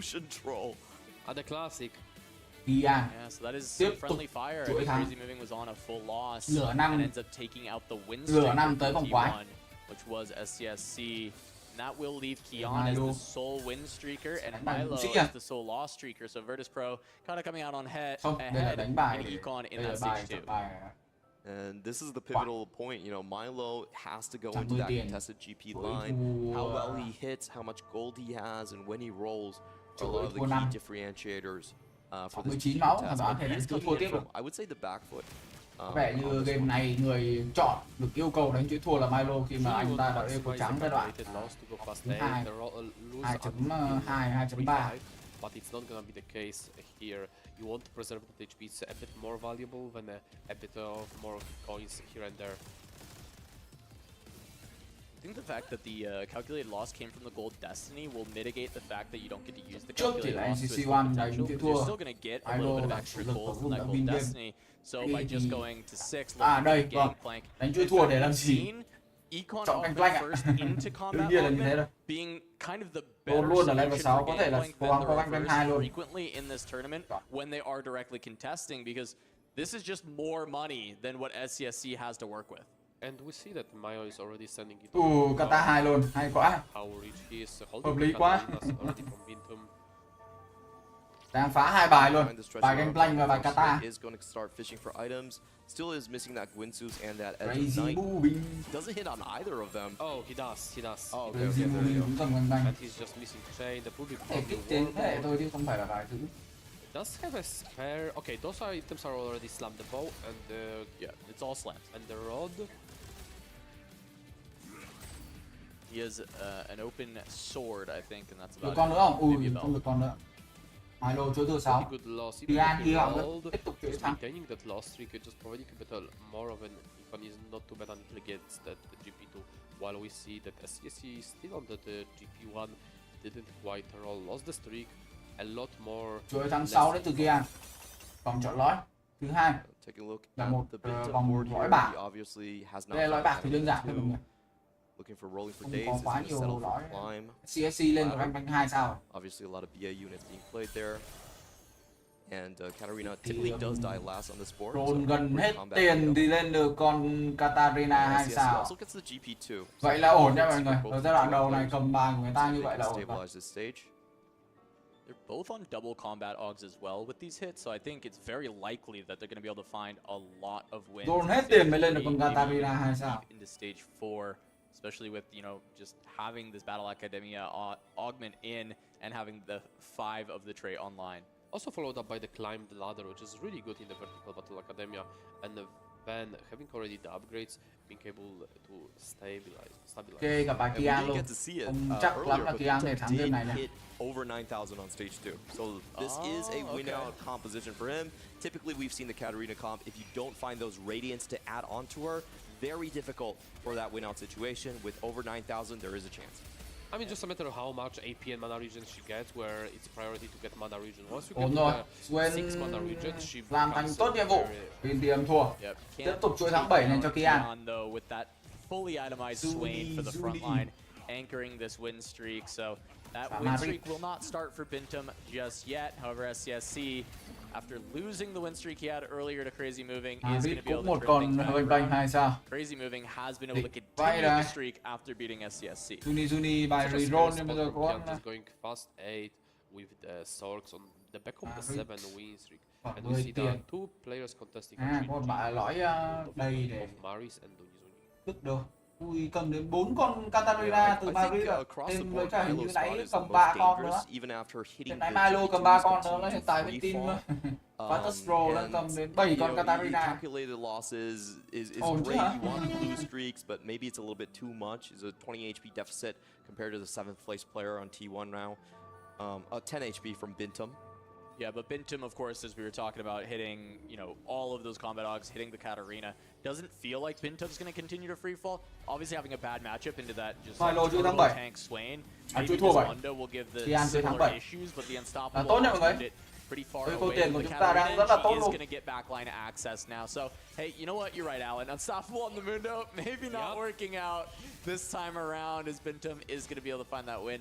Of course, this is against Donizoni, it looks like, so it is just going to be a team kill unless the Mundo just continues to win anyways. As much as Unstoppable is good into like GP players because it can drag out even strategy arms GP away from you, against Katarina it can be horrendous. As this is exactly the Kian bị ngắt chuỗi tháng bởi Finally, SCSC. Kian gets stopped. SCSC's Gangplank is actually able to get the job done against the Swain and cut that win streak short. Milo Of cành course, I banh. think a lot of the damage is done with Kim Kian là getting towards those Katarina. Sorks. Crazy Yeah, and for moving. both of these teams, the That was win-out Sophie. player has most usually been the Sork player. So between Kian. Kian and Crazy Moving, I think is the most pivotal Kian. matchup. Who can hit earlier? NCC If we're looking at one. Kian, he already is slotted in with a Bài Swain này fully vẫn chưa itemized nhìn and rõ. of Đây course là đang có the hậu vệ. Casante coming in. So I have to give Kian Hai hậu the vệ. edge here. For Ba VP, hậu the vệ, ba hậu plan vệ. is just to keep it Zuli, equal in the bottom Zuli. side of the lobby and then just win out Reroll with the Kian. hin rồi. Yeah, having also the Madrid fire reroll the sale hin. and the SCSC. Gauntlet, which are really two Cũng là một con hành rank nữa. where fire sale can provide you so much value across the whole game. Bài này thì chắc là bài này của Crazy Moving là chắc sẽ đổi sang phù thủy thôi. Không đánh kiểu ấy đâu. Tried to catch up on the econ here, right? Like, it had the gold destiny, which is some good early economy, and then actually takes placebo to just needs gold, like trying to make sure that he can roll at the same time. Placebo and Fire Sale, man, I feel like VP has a very Hai team strong đang đều edge lấy bài của in nhau this rồi Sork nè. Đang race. đấu bài nhau rất là nặng nha. Absolutely. Hitting here the piercing side is not very Còn well. ba người cầm banh. 3 người cầm cành vành. Một người thì không chơi đâu nhưng mà cầm như này là cũng đã rất là phức tạp rồi. But and being able to stabilize throughout the stage too, Crazy Moving having to play pretty much from the no streak. Rồi cho ta lo được xuống phía dưới thôi. Even with placebo, being able to push 7 Thì tiêm thắng. while remaining the econ. might be a very bad sign for T1. Tough. He was on a 3 streak before this, but he lost his last fight, and I think he was really hoping to hold on to that with the Lux, maybe try and find a 2-star Lux and then get towards that direction. But at least it seems he's not too far behind in from Keon for now. Neither of them push 7 on 3-5 naturally. They're both just making econ, and Crazy Moving was just 1 pump away, and I have to imagine Keon is similar. Kian tiếp tục thua. True, and looking across the board, I feel like NCC1 might again be in trouble. We saw this Milo in the thắng previous game where được. he was just playing fast 8 AP. This time CSC, also on NCC1 lại đang chuỗi thắng, chưa thua 5 rồi. Potentially, I think he is Có going cả ma luôn to rồi mọi be người. into the Battle Academia position with and Có lead cả the ma win out for có Keon. cả ma ở The vòng problem 3.6 here khá là is we also sớm. know the Katarina is going to be picking up a lot of those units here as well. So another big roll down necessary to stabilize the same player. I mean, even if he hits Karma too, there is no way he's pivoting. He has a good items towards the Sorks. Còn 51 tiền, hoàn toàn đẩy lên level 8. Your teammate is leaning towards the Máu vẫn còn I think just play 2 Sorks, same team, just try and push Crazy Moving out of the line, especially because maybe ahead with this loss streak. Yeah, it could be the plan, level 8 honestly. Like, if he hits 0, you miss, and he hits Karma too, like, what do you do? Right, yeah, you just kind of are forced to play to that point. He's going up against SCSC, who finally had his win streak snapped. It is now Maris who has the win streak in this game. Một lõi kết liễu có vàng đến từ team NCC1. NCC find a breather here, doesn't look like it. Thua 2 lính không vấn đề gì, 2 tướng không vấn đề gì. Holy Regius. 44 máu. And then Katarina Mắt chưa đến 10 máu. Pretty good loss for the Maris. But it does snap the streak, so Maris T1 being able to chuỗi stop tháng them 5. from getting even further ahead with that.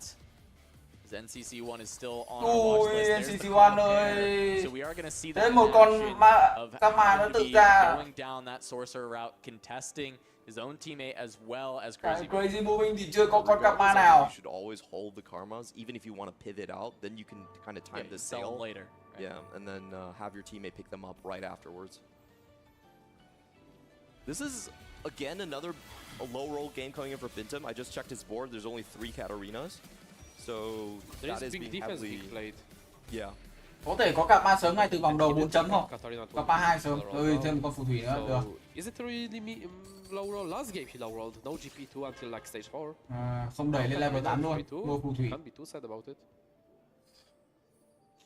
Có muốn thay đổi phù thủy vào không? We see that players are not willing to send it at 4-1. We'll be grinding for the maximum econ, even though it's only essentially 1 econ. Chưa muốn thay đổi phù thủy bởi vì chưa có tướng 2 sao nhiều. He's not opting for that just yet. Maybe he's gonna be waiting for the. No, but when NCSC finds the two karmas, it will become a lot worse roll down for him. When the 2 VP members going Sorks will roll down. Yeah, at the same time. He definitely just has to He's going up against Milo here. He's still on the Lux 1. Can't afford to fast 9 or whatever. He has to go for the Karma, play towards those sorcerers. Yeah, a lot more playing towards the bottom of the lobby here. Target griefing by Milo, 6 Katarinas on board. I mean, that explains the 4 cats for Bintum, right? There's a ton of them being griefed. Looks like Keon also having a few there, right? 6 on Milo, that looks like 2 more on Keon. cũng mạnh luôn. That's a really good loss for NCSC. Just 1 unit loss for the worth, preserving the solid amount of damage. Thiếu 2 con nữa là Kataba luôn. Trở thành một vòng lõi kim cương. Chỉ là kim cương cuối. Rất nhiều vấn đề nha. On NCC1 would just be Karma 2 immediately, but does not go for it. Wants to stay open Crazy Moving and finds one on the roll. So he actually can pivot out, makes the Karma 2 though, just in case. Chơi bài phù thủy chứ tôi không chơi vui. Not going to find the karmas that he needs. That's even another karma. What's important here is that they can actually start Crazy moving out. He has the lower HP compared to Keon, so that might just be the game plan. I'm gonna hold until Crazy moving is out. We take the win out, we take Bintum out, and then we just roll. NCC1 đổi sang bài gì đấy? One copy, and then immediately when they see 0 gold on Crazy Ủa, moving, NCC1 đổi sang bài gì đấy? sells out of the karma, puts in the Yumi. So exactly what you were saying. Now Keon đổi bài sang Sumi học viện ạ. In the pool, and Crazy moving is just going to be behind. He's got a Braum pair. If he can consider holding it, he's got it in the shop. Staggering roll down is so important. What they did is just exactly what you want to do, and it's not very easy to pull off because it requires precise communication. Even at this team, someone is asking if they can go for certain argument or not. So like clear comms and really well played from Copy. I mean, Virtus.pro just Tiên showing thấy mất exactly con why they've been able cầm to A2 là tackle mình nghĩ so rồi. many giants in this tournament. The Vẫn team thắng play như is Tiêm ạ. impeccable. They were able to rescue NCC1 last time. Madrid But 3 once again, sao, they're banh trying banh to, rồi. but NCC1 has to sacrifice the spot that could maybe pull him out of this loss streak to then instead make it so Crazy Moving's game is boomed and Kion is unleashed. Thinking ahead, that is Kian the cũng key chơi thing phù right thủy. there. There's a Lại tiếp comment tục right hy in sinh front đến of từ me, vị but trí I know của my teammate has the HP lead. We can play a different NCC1. strategy. Rất Start khó by chịu. moving out and then go chịu for điên. it. However, Kion still needs to stabilize by himself. This is the important thing.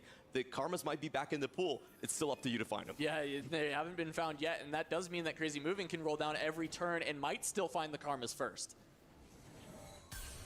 Simar is trying to find that last copies of. Ui, góc A2 đến từ vị trí của Kian. Hay quá. The trade works out beautifully for Virtus.pro. Efficient as well. Madrid lên được giờ hin 3 sao luôn. Và đã cầm đến 7 con Katarina. Tình hình đang rất tốt dành cho team Virtus.pro nha. Yeah, Maris with this max cap on Prismatic is huge for him because it means that you can just stabilize with the Jhin. We typically see it fall off very hard, stage 4, stage 5. All they need is HP. They have their win out player already online on Kion. So they just need one other top 4 and they can lock it. Yeah, because on the other side for T1, Dunizuni and Bintum both kind of not having the highest roll spots. Crazy Moving getting locked out by Virtus.pro's amazing play between NCC1 and Kion. So Crazy Moving, who had the spot we thought would be scary, is now going to be struggling. Bintum không thể nào lên được cả 3-3 rồi. Typically it has been the source of win NCC1 out, đổi but he has sang the GP3 plus bronze for life. One of the strongest setups you could possibly ask for in this tournament. Học viện kẹp thêm Seraphine, thêm một con cờ sang T2 sao. Nói chung là mình nghĩ là xếp máu. Hoàn toàn để Juni xuống vị trí top 8. Nhiệm vụ của NCC1 chỉ cần đẩy Juni xuống vị trí top 8 thôi. Còn bài của Kian, bài phù thủy đã có cặp A2. Rất khỏe, bài Madrid. Đương nhiên là phải rồi. Một bài yếu và đến tận 3 bài khỏe. Hy sinh rất là xứng đáng cho team. Yeah, the Cassandra too. Chắc đổi thôi hả? Chưa đổi, quyết định không đổi, xin ra. Once he finds that Yumi too, rồi. Pretty much good to go. Bình thường đến tận lúc này mới chỉ có một con Katarina 2 sao, với một con đứng ngoài nữa là 4 con. And when Dunizuni playing for the Jhin. Yumi buộc phải lên level 7 rồi. Không có cơ hội roll được giờ hin 3 sao. Chịu thật sự. Crazy Moving chưa có được cả A2. Thiếu một con nữa. Gặp Madrid. That's just max cap diff. When Mars hit max cap, taking everything out of the pool, Dooney is just left out to dry. Yeah, Dooney not able to find that. Mình nghĩ Madrid sẽ thua thôi. Crazy Moving who you would hope bắn vào cả ma rồi, giờ hin bắn vào cả ma rồi, xong. This is just end game. Luchador does open up the ability for a couple more kills for Crazy Moving, but he won't be able to deal with the Mundo, so still going to take a small loss here to Maris, and it's all adding up for T1. They need to send at least NCC1 in 8th, but if he found that Yumi too, NCC1 thắng Juni, hợp lý quá. Yeah, and potentially NCC just being the strongest among everybody in the lobby with the Yumi, given that itemization, the good. Tội nghiệp T1, mình cảm giác là chưa đánh với đối thủ nào khó chịu như này. Thì không cần biết là game này Virtus.pro có thắng được hay không, nhưng mà mình tin là T1 chưa đánh trong giải lần này chưa đánh với một đối thủ nào khó chịu như thế này. Cầm bài rất chặt và những người cầm bài được phân phối rất là đồng đều. Và cái sự hy sinh và cái chiến lược hy sinh mà của Virtus.pro nó luôn mang lại hiệu quả từ hôm qua đến bây giờ. As we've seen, miracles can happen. Upsets are written in this tournament over and over again. Không lên được Katarina 3 sao nhưng vẫn phải có được máu của Crazy Moving. Vậy là ổn nha mọi người. This is the start of this continuation on the miracle run for Virtus.pro, all off the back of that team play from NCC1 and Kion. Jailing Crazy Moving tiếp tục thua mặc dù đã banh 3 sao. NCC1 tiếp tục thắng rồi. 21 máu rồi. Hành trình kỳ diệu của Virtus.pro có thể viết tiếp ở ngay trận này không? even for SCSC, the win-out player on T1, he's not able to win out on the GP3 duel. He has a better combat augment, hit earlier, and still faltering here. VP totally in the driver's seat. This is like another fight that the SCSC lost the mirror to the Kian. The problem is the gun blade on VP. He really needs a proper third item there to find the stabilization. Can he get another bow here? That's the question.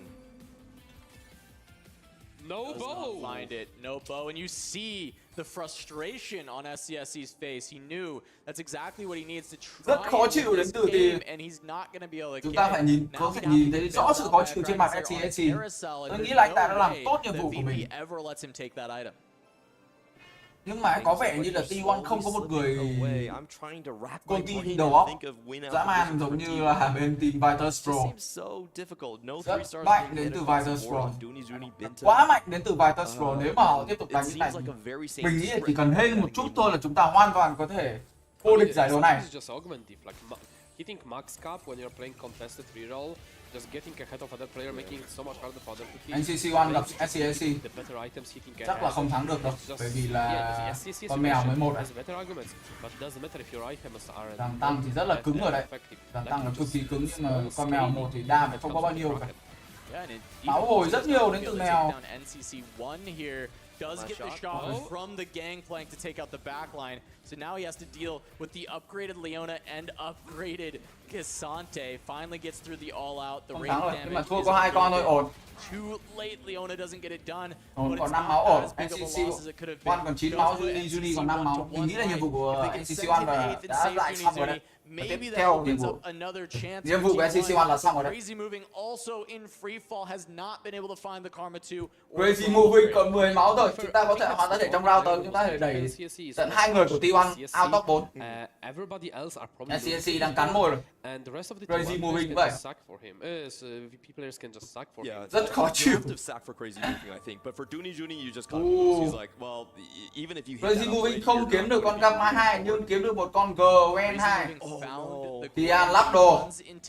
Hy vọng thì anh thể tiến Crazy Moving luôn đi luôn trong round này này. To this board hitting the cap that it needs to, but he might just be a couple rounds too late. One more cast from the corner. Crazy Moving đi. Crazy Moving takes the hit. Milo tiến luôn cả. Juni. Being dashed in an instant. Another screen we see Crazy Moving che mặt rồi. Massive hit from Milo. As we mentioned, quá khó đến từ team T1. 2 người out top 4. That roll down from NCC1 to hold còn đang đợi NCC1 đánh nữa. Nốt good. NCC1 không chết nha mọi người. Winning play now. T1 on their last legs. They have to go 1-2 and Bintum. Let's take a look at his Katarina. Ôi Bintum vẫn Katarina chưa thể lên được 3 sao. Chúng ta có thể thắng luôn đây mọi người ơi. 19 máu, 5.3, chưa chắc đã chết, có thể còn 1 đến 2 máu sau khi thua game này. NCC1 có thể đi luôn game này nhé mọi người. Madrid 27 máu thì an tâm rồi.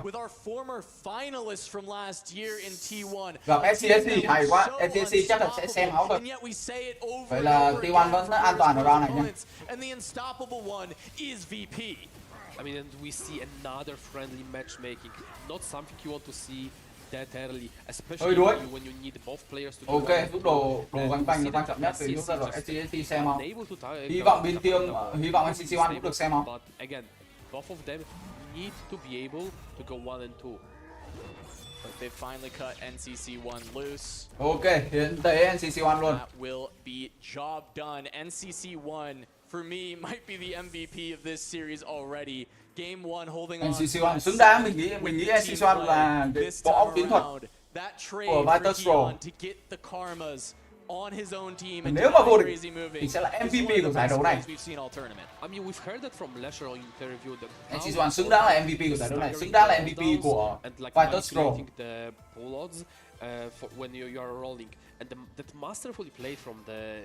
Bây giờ nhiệm vụ chúng ta chỉ cần đẩy bên team xuống dưới top 4 là xong game. Madrid còn tận 27 máu lận, Madrid hoàn toàn thể đấu một game nữa với CHC. GP, Kabuko, and Yasuo. There is no stopping this Virtus Pro squad. Chưa có. Ui, có luôn quen rồi. On the books. That would be 5 in a row if they do find the win. Có quen đến từ vị trí Kian. Bây giờ chỉ cần quen 2 nữa rồi. Mình nghĩ có khi game này không cần đến quen 2 từ vị trí Kian luôn. Chúng ta đã thắng rồi. Ok, bây giờ coi Madrid gặp ai. Madrid gặp Pentium luôn. Hy vọng là chúng ta sẽ chiến thắng game này. Chỉ cần không chạm vào giới hình. Rất khó chịu, xếp bài rất khó chịu đến từ Madrid, không biết là có hiệu quả không. We see a lot of holds on the other side for Maris, even as he's going out, potentially. Ui. Trying to break through the Mundo. Fortunately for Bintum, there's the Luchador trigger, which will let him get. Pha nhảy ra khỏi So still strong enough to beat Mars, Mundo đã làm but cho takes The the Hin bị loss focus rồi. to Milo.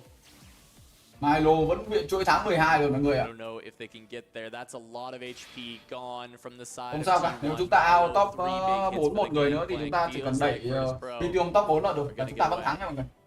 Well, the first step for T1 is that they have to eliminate Chúng ta đang Maris, hơn get Crazy those Moving copies bao nhiêu back điểm đây? into the pool, hopefully build up Bintum. Again, they have to Madrid play đang xả 1-2, tiền. so not even a third place with Cho mình supplies coi for Madrid xả that. tiền nào. The worst part for us, CSC. Chấp nhận thua luôn game này đến từ Madrid. Trying to go for the Katarina free before Bintum, but the problem for the CSC is that he has no backup 3 stars apart of the GP. So like nothing really to like. We know how important is Yasuo free. Tí nữa thì được con Qatar 3 sao. Becoming very unoptimal third item for the GP. Tiếp tục huyền tới Madrid. Lacking the damage. Well, at least there is a Katarina 3 back in the pool, so maybe Bintum has something to look forward to. Still, the odds of this are extremely low. Okay, wait, hold on. Bintum just beat Milo's triple 3-star Gangplank board. So maybe there's something cooking Hơi căng rồi nha. Pentium vừa thắng Milo một game. Setup, and we can't speak too soon on this. One more item drop here can fix SCSC's Gangplank items and maybe open up a world where T1 is not out of the woods. Prismatic into Master. Tình hình lại căng thẳng trở lại rồi. T1 hoàn toàn vẫn có thể win game này nha. Với một con Rakan 3 sao đang kéo lại được đam và tăng cho team Pentium. Và bây giờ không còn ai cầm Katarina nữa thì level 8 cũng hơi khó roll. Mà nếu mà bạn thêm một chút thì bạn hoàn toàn thể roll ra Katarina 3 sao. But they have to ask, okay, SCC is never a win-out player here, so it has to be Bintum on the back of the Katarina, but again, that's an over 9,000 Katarina. Scaling since stage 2. Can he make it? Yeah, he still has 2 lives for SCSC. Mình nghĩ là cần phải xếp bài tốt hơn đến từ team. Doesn't find a great item for the GP. Probably just, yeah, it has to be Infinity Edge here, right? Yeah, it needs to be third item. It could be GS as well, technically. GS to get to the front line. Vitus Roll nha, rất quan trọng rồi này. Ok, gặp nhau hay là ai đây? Ok, gặp nhau. Pentium gặp SCSC. Còn mình đấu con ta bên kia rồi. Xe máu như nào đây? Thực ra 28 với 19 mà xe máu là nếu mà cả hai người cùng thấp mà văng xuống khỏi hai top 3 top 4 là cũng rất là mệt đấy. Is it enough HP? Your question is apt, Alan. Do they Mạnh actually have quá. enough to get through? VP's Mạnh quá rồi. Small loss on Kian. 3 máu. Một pha đánh hơi đau đến từ vị trí của SCSC. Well, this is the most important roll down of the series. Can he find those upgrades? Có thể là họ sẽ hiến tế Pentium để cho SCSC đạt được level 1 hạng nhất giống như là Vitus Pro game trước. Đây là nhiệm vụ của chúng ta phải xử lý Pentium ở round này ngay lập tức. Và hy vọng sẽ Milo và Kian sẽ xếp bài tuyệt vời. Chúng ta cần xử lý Pentium ở round này ngay lập tức này. Ok, gặp Kian level 9. Đã có quen 2 sao mình nghĩ là thắng thôi. Wow, big charge from Rakan gets both the Jarvan and the Karma. Not able to finish her off though. She's getting the cast out. Katarina doing her best to finish things off, but might not be enough. The cast from Yumi does get it done, but there's one more left. She lives, but does not take out the side of Kian. Meanwhile, the win does go to Milo over SCSC. căng thẳng quá. Now the matchmaking, they are facing each other again. No, Bintum versus Milo. Yeah. Bintum against Milo. Sorks versus Katarina. And the question is if SCSC can beat Kian. SCSC has to beat Kian for T1 to Bên have kia a bị chance. đè từ đầu đến cuối, không bị cầm SCSC Katarina nữa loses, thì giờ that's bị it. cầm That's game. JC. They can't 6 con because JC ở the trên next bàn fight của Milo. will be Bintum against SCSC. Even if this fight SCSC wins, the next fight is guaranteed pretty much either they get Ghost or each other. And Milo has enough HP if he wins against the... There is a fight reset after elimination. Yeah, so if Bintum beats him more bad, likely that they're gonna fight each other more likely for or sure. Ghost. Yes. So it's either Ghost or they fight each other. it's But still possible. There is a shred Bên of a kia chance gặp here. No, T1 have been Milo, fighting from the Kian back gặp for so SCSC. long that Có thể each đưa chance seems Kian luôn game này được không mọi người very ơi? probable. But now he has to win against the GP3 board. Yeah, and we saw it before. Bintum was able to win the last time they ran into each other.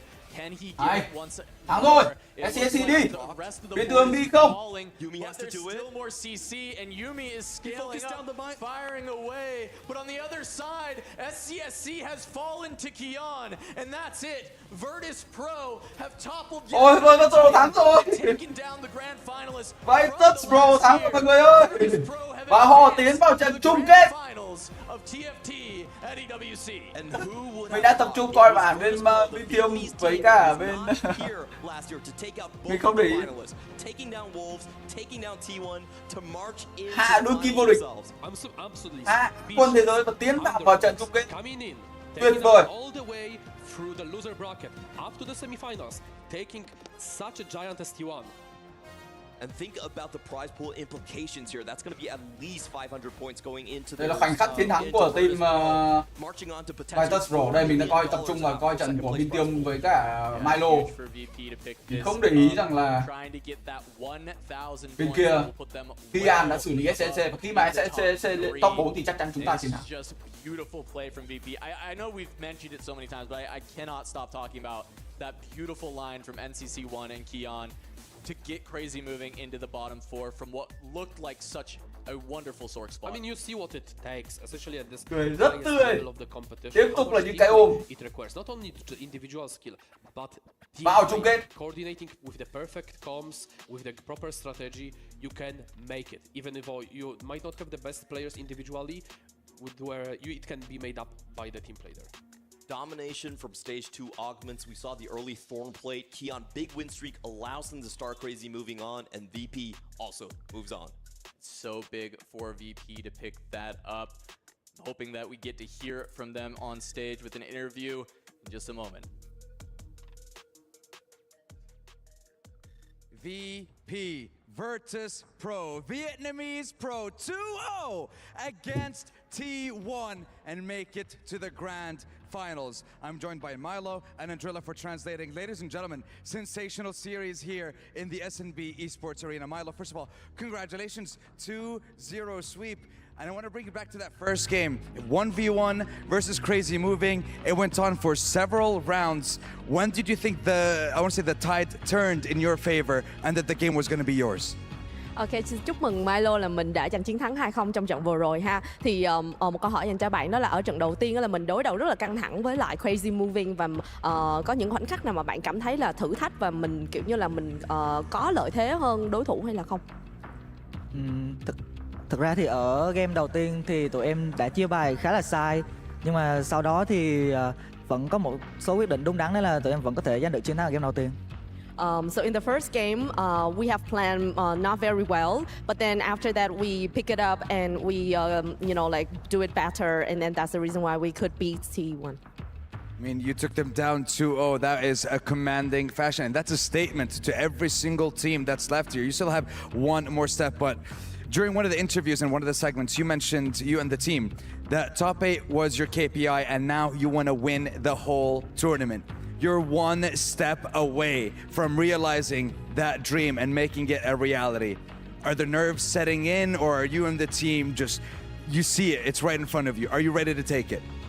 Trong cái màn phỏng vấn vừa rồi á, thì mình có nói là mình có KPI là vào trong top 8, nhưng mà hiện tại bây giờ thì mình đã bắt đầu vô được chung kết và cũng như là sắp trở thành nhà vô địch rồi. Vậy thì ước mơ đây trở thành hiện thực, thì bạn đang có cảm thấy là hồi hộp hay là mình có những cái cảm xúc như thế nào không?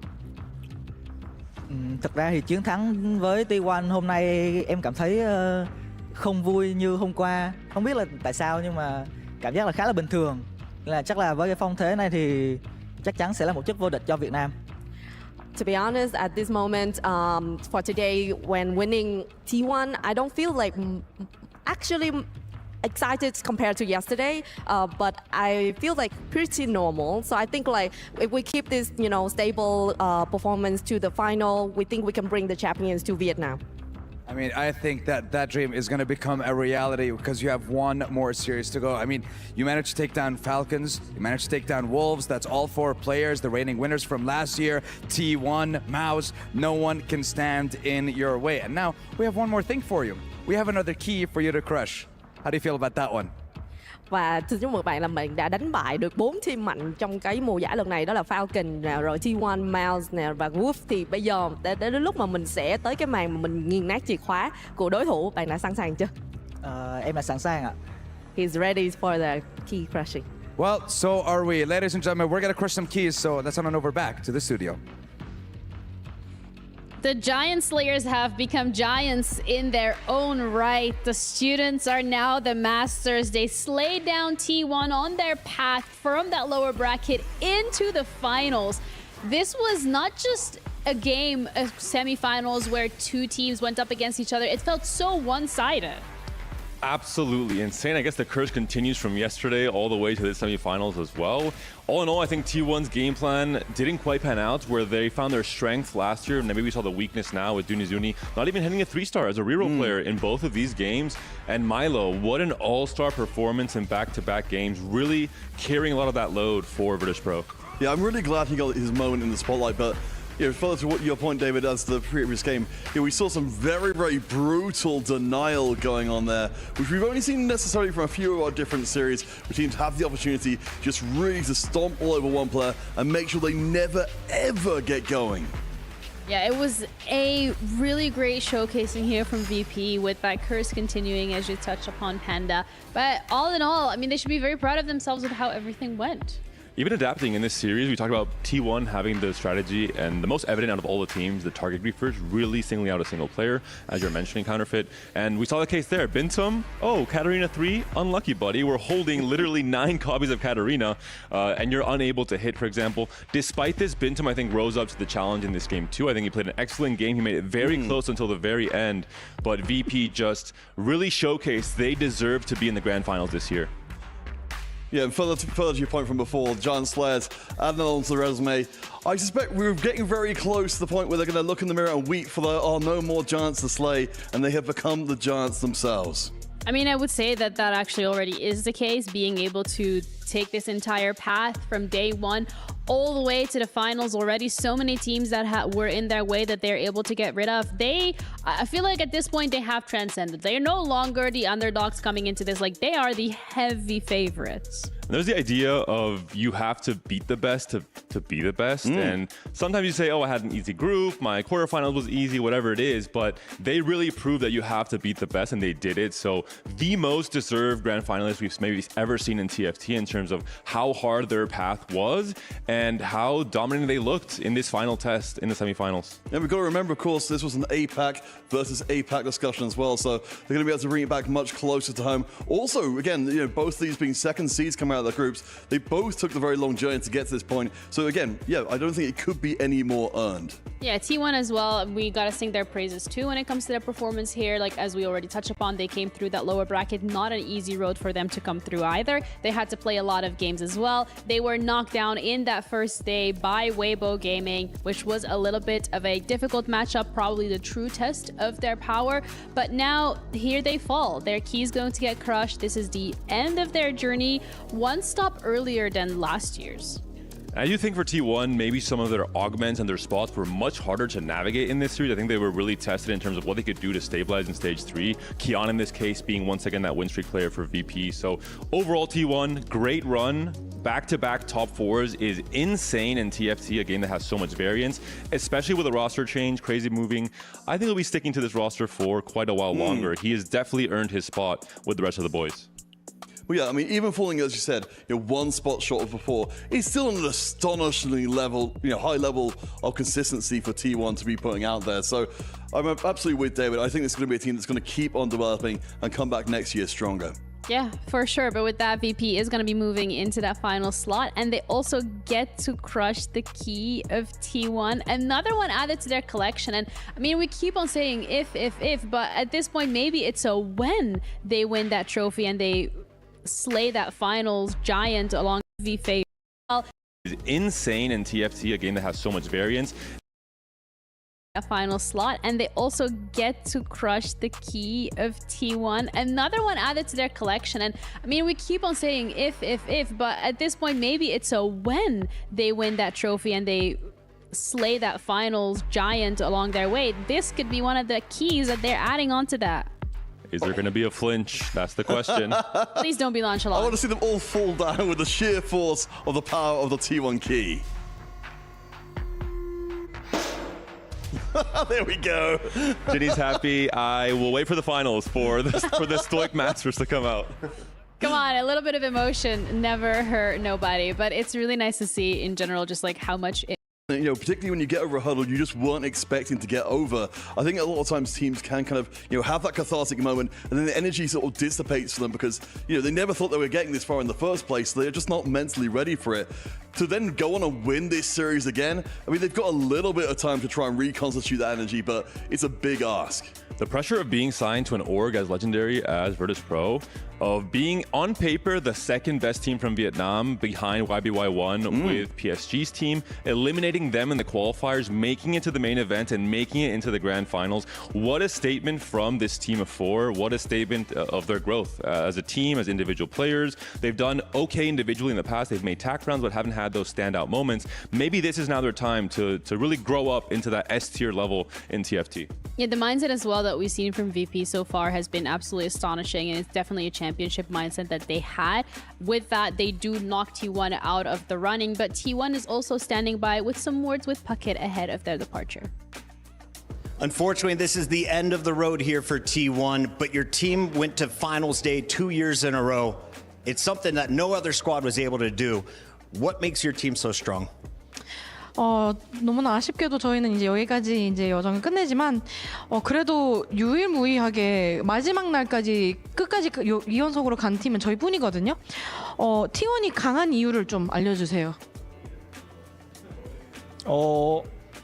제가 있는 한 T1은 계속해서 파이널 데이까지 올 거고 다음 해는 우승을 노리겠습니다. As long as I'm here, T1's always going to make it to the final day, and I'm going to make sure we win next year. I love that call out, and we see, of course, that there is some RNG. There are some rollings that happen in TFT. Do you feel that luck was on the other team's side, or were there some small mistakes in game 1 and 2?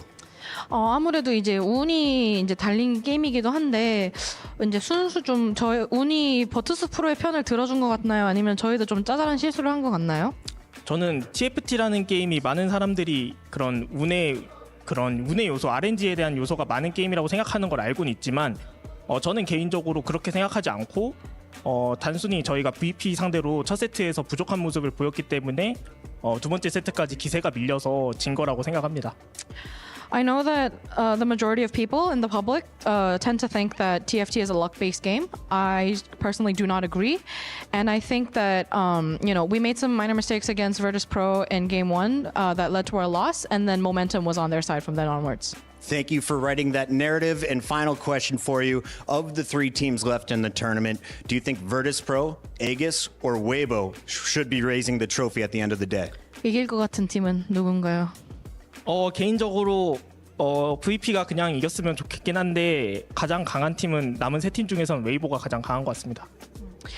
Personally, I really hope that Virtus take it, but I think, kind of coldly speaking, I think Weibo are the strongest team remaining. Thank you so much for your time today. Can't wait to see you again next year. Thank you.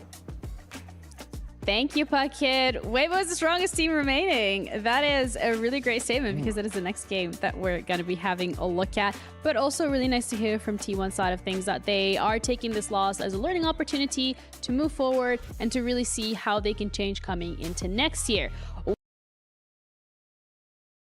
seed against the top dog, I would say so far, even by the words of T1. This is also another very, very exciting semifinals.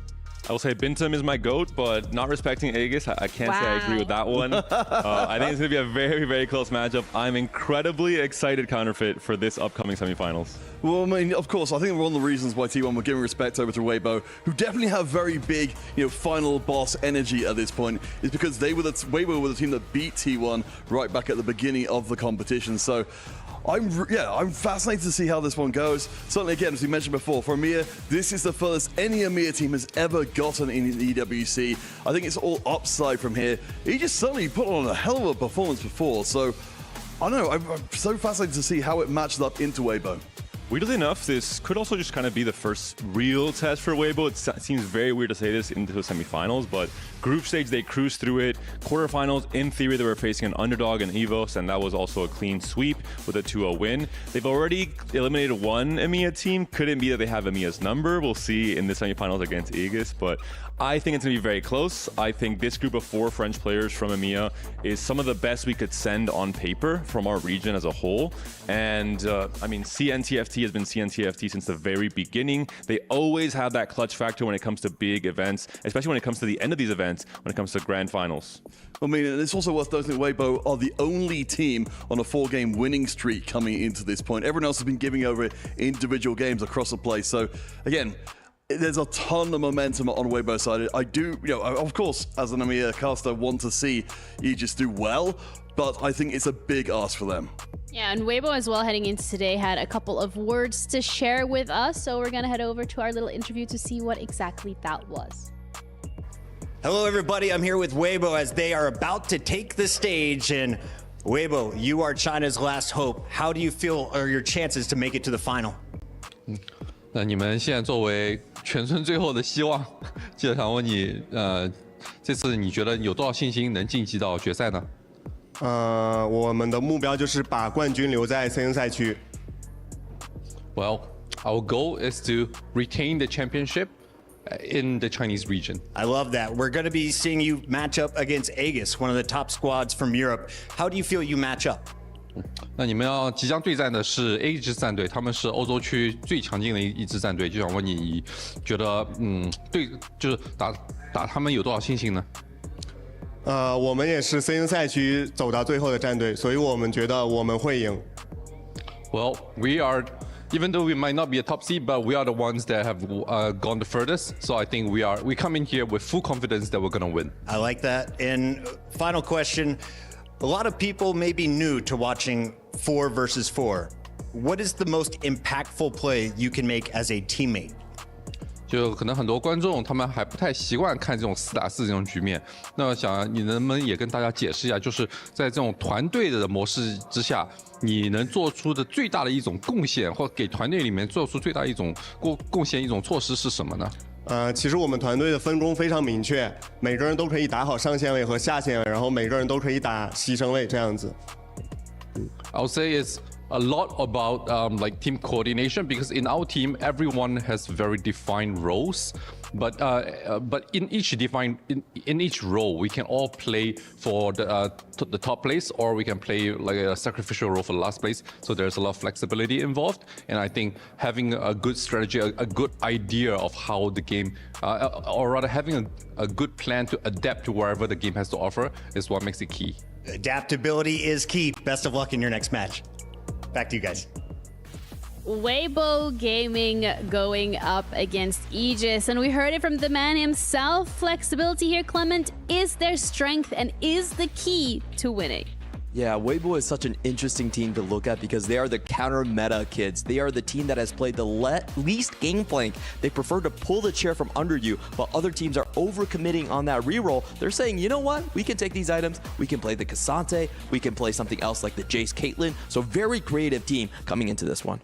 Yeah, I think it's so exciting to see this team, come through the group stage, come through the knockouts as well, going all the way to the semi-final. I do agree with Panda, what Panda said, it will be their biggest test, and the same for Aegis as well. This is a super exciting semi-final, and we saw the first semi-final that it was already very close, even though it was a 2-0. So seeing two of the first seeds go head-to-head, it's all going to be exciting. Yeah, absolutely. And if we also look at it from the perspective of Weibo has had quite, I would say maybe an easier run, because they went unscathed through that upper bracket, which was a very difficult group to be fair, and they did knock down T1. But then they also yesterday played Flash Wolf. So for them coming into today, this is, as you touched upon, as Panda touched upon, probably the first real time where we're going to see them being pushed to their limits, and maybe even where we're going to have to see them be able to adapt with how Aegis is going to be playing these games and how far they're going to be pushing them. And Aegis, however, had a little bit more of a difficult run, I would say, coming through that lower bracket. But whether or not they are feeling just as comfortable and confident today,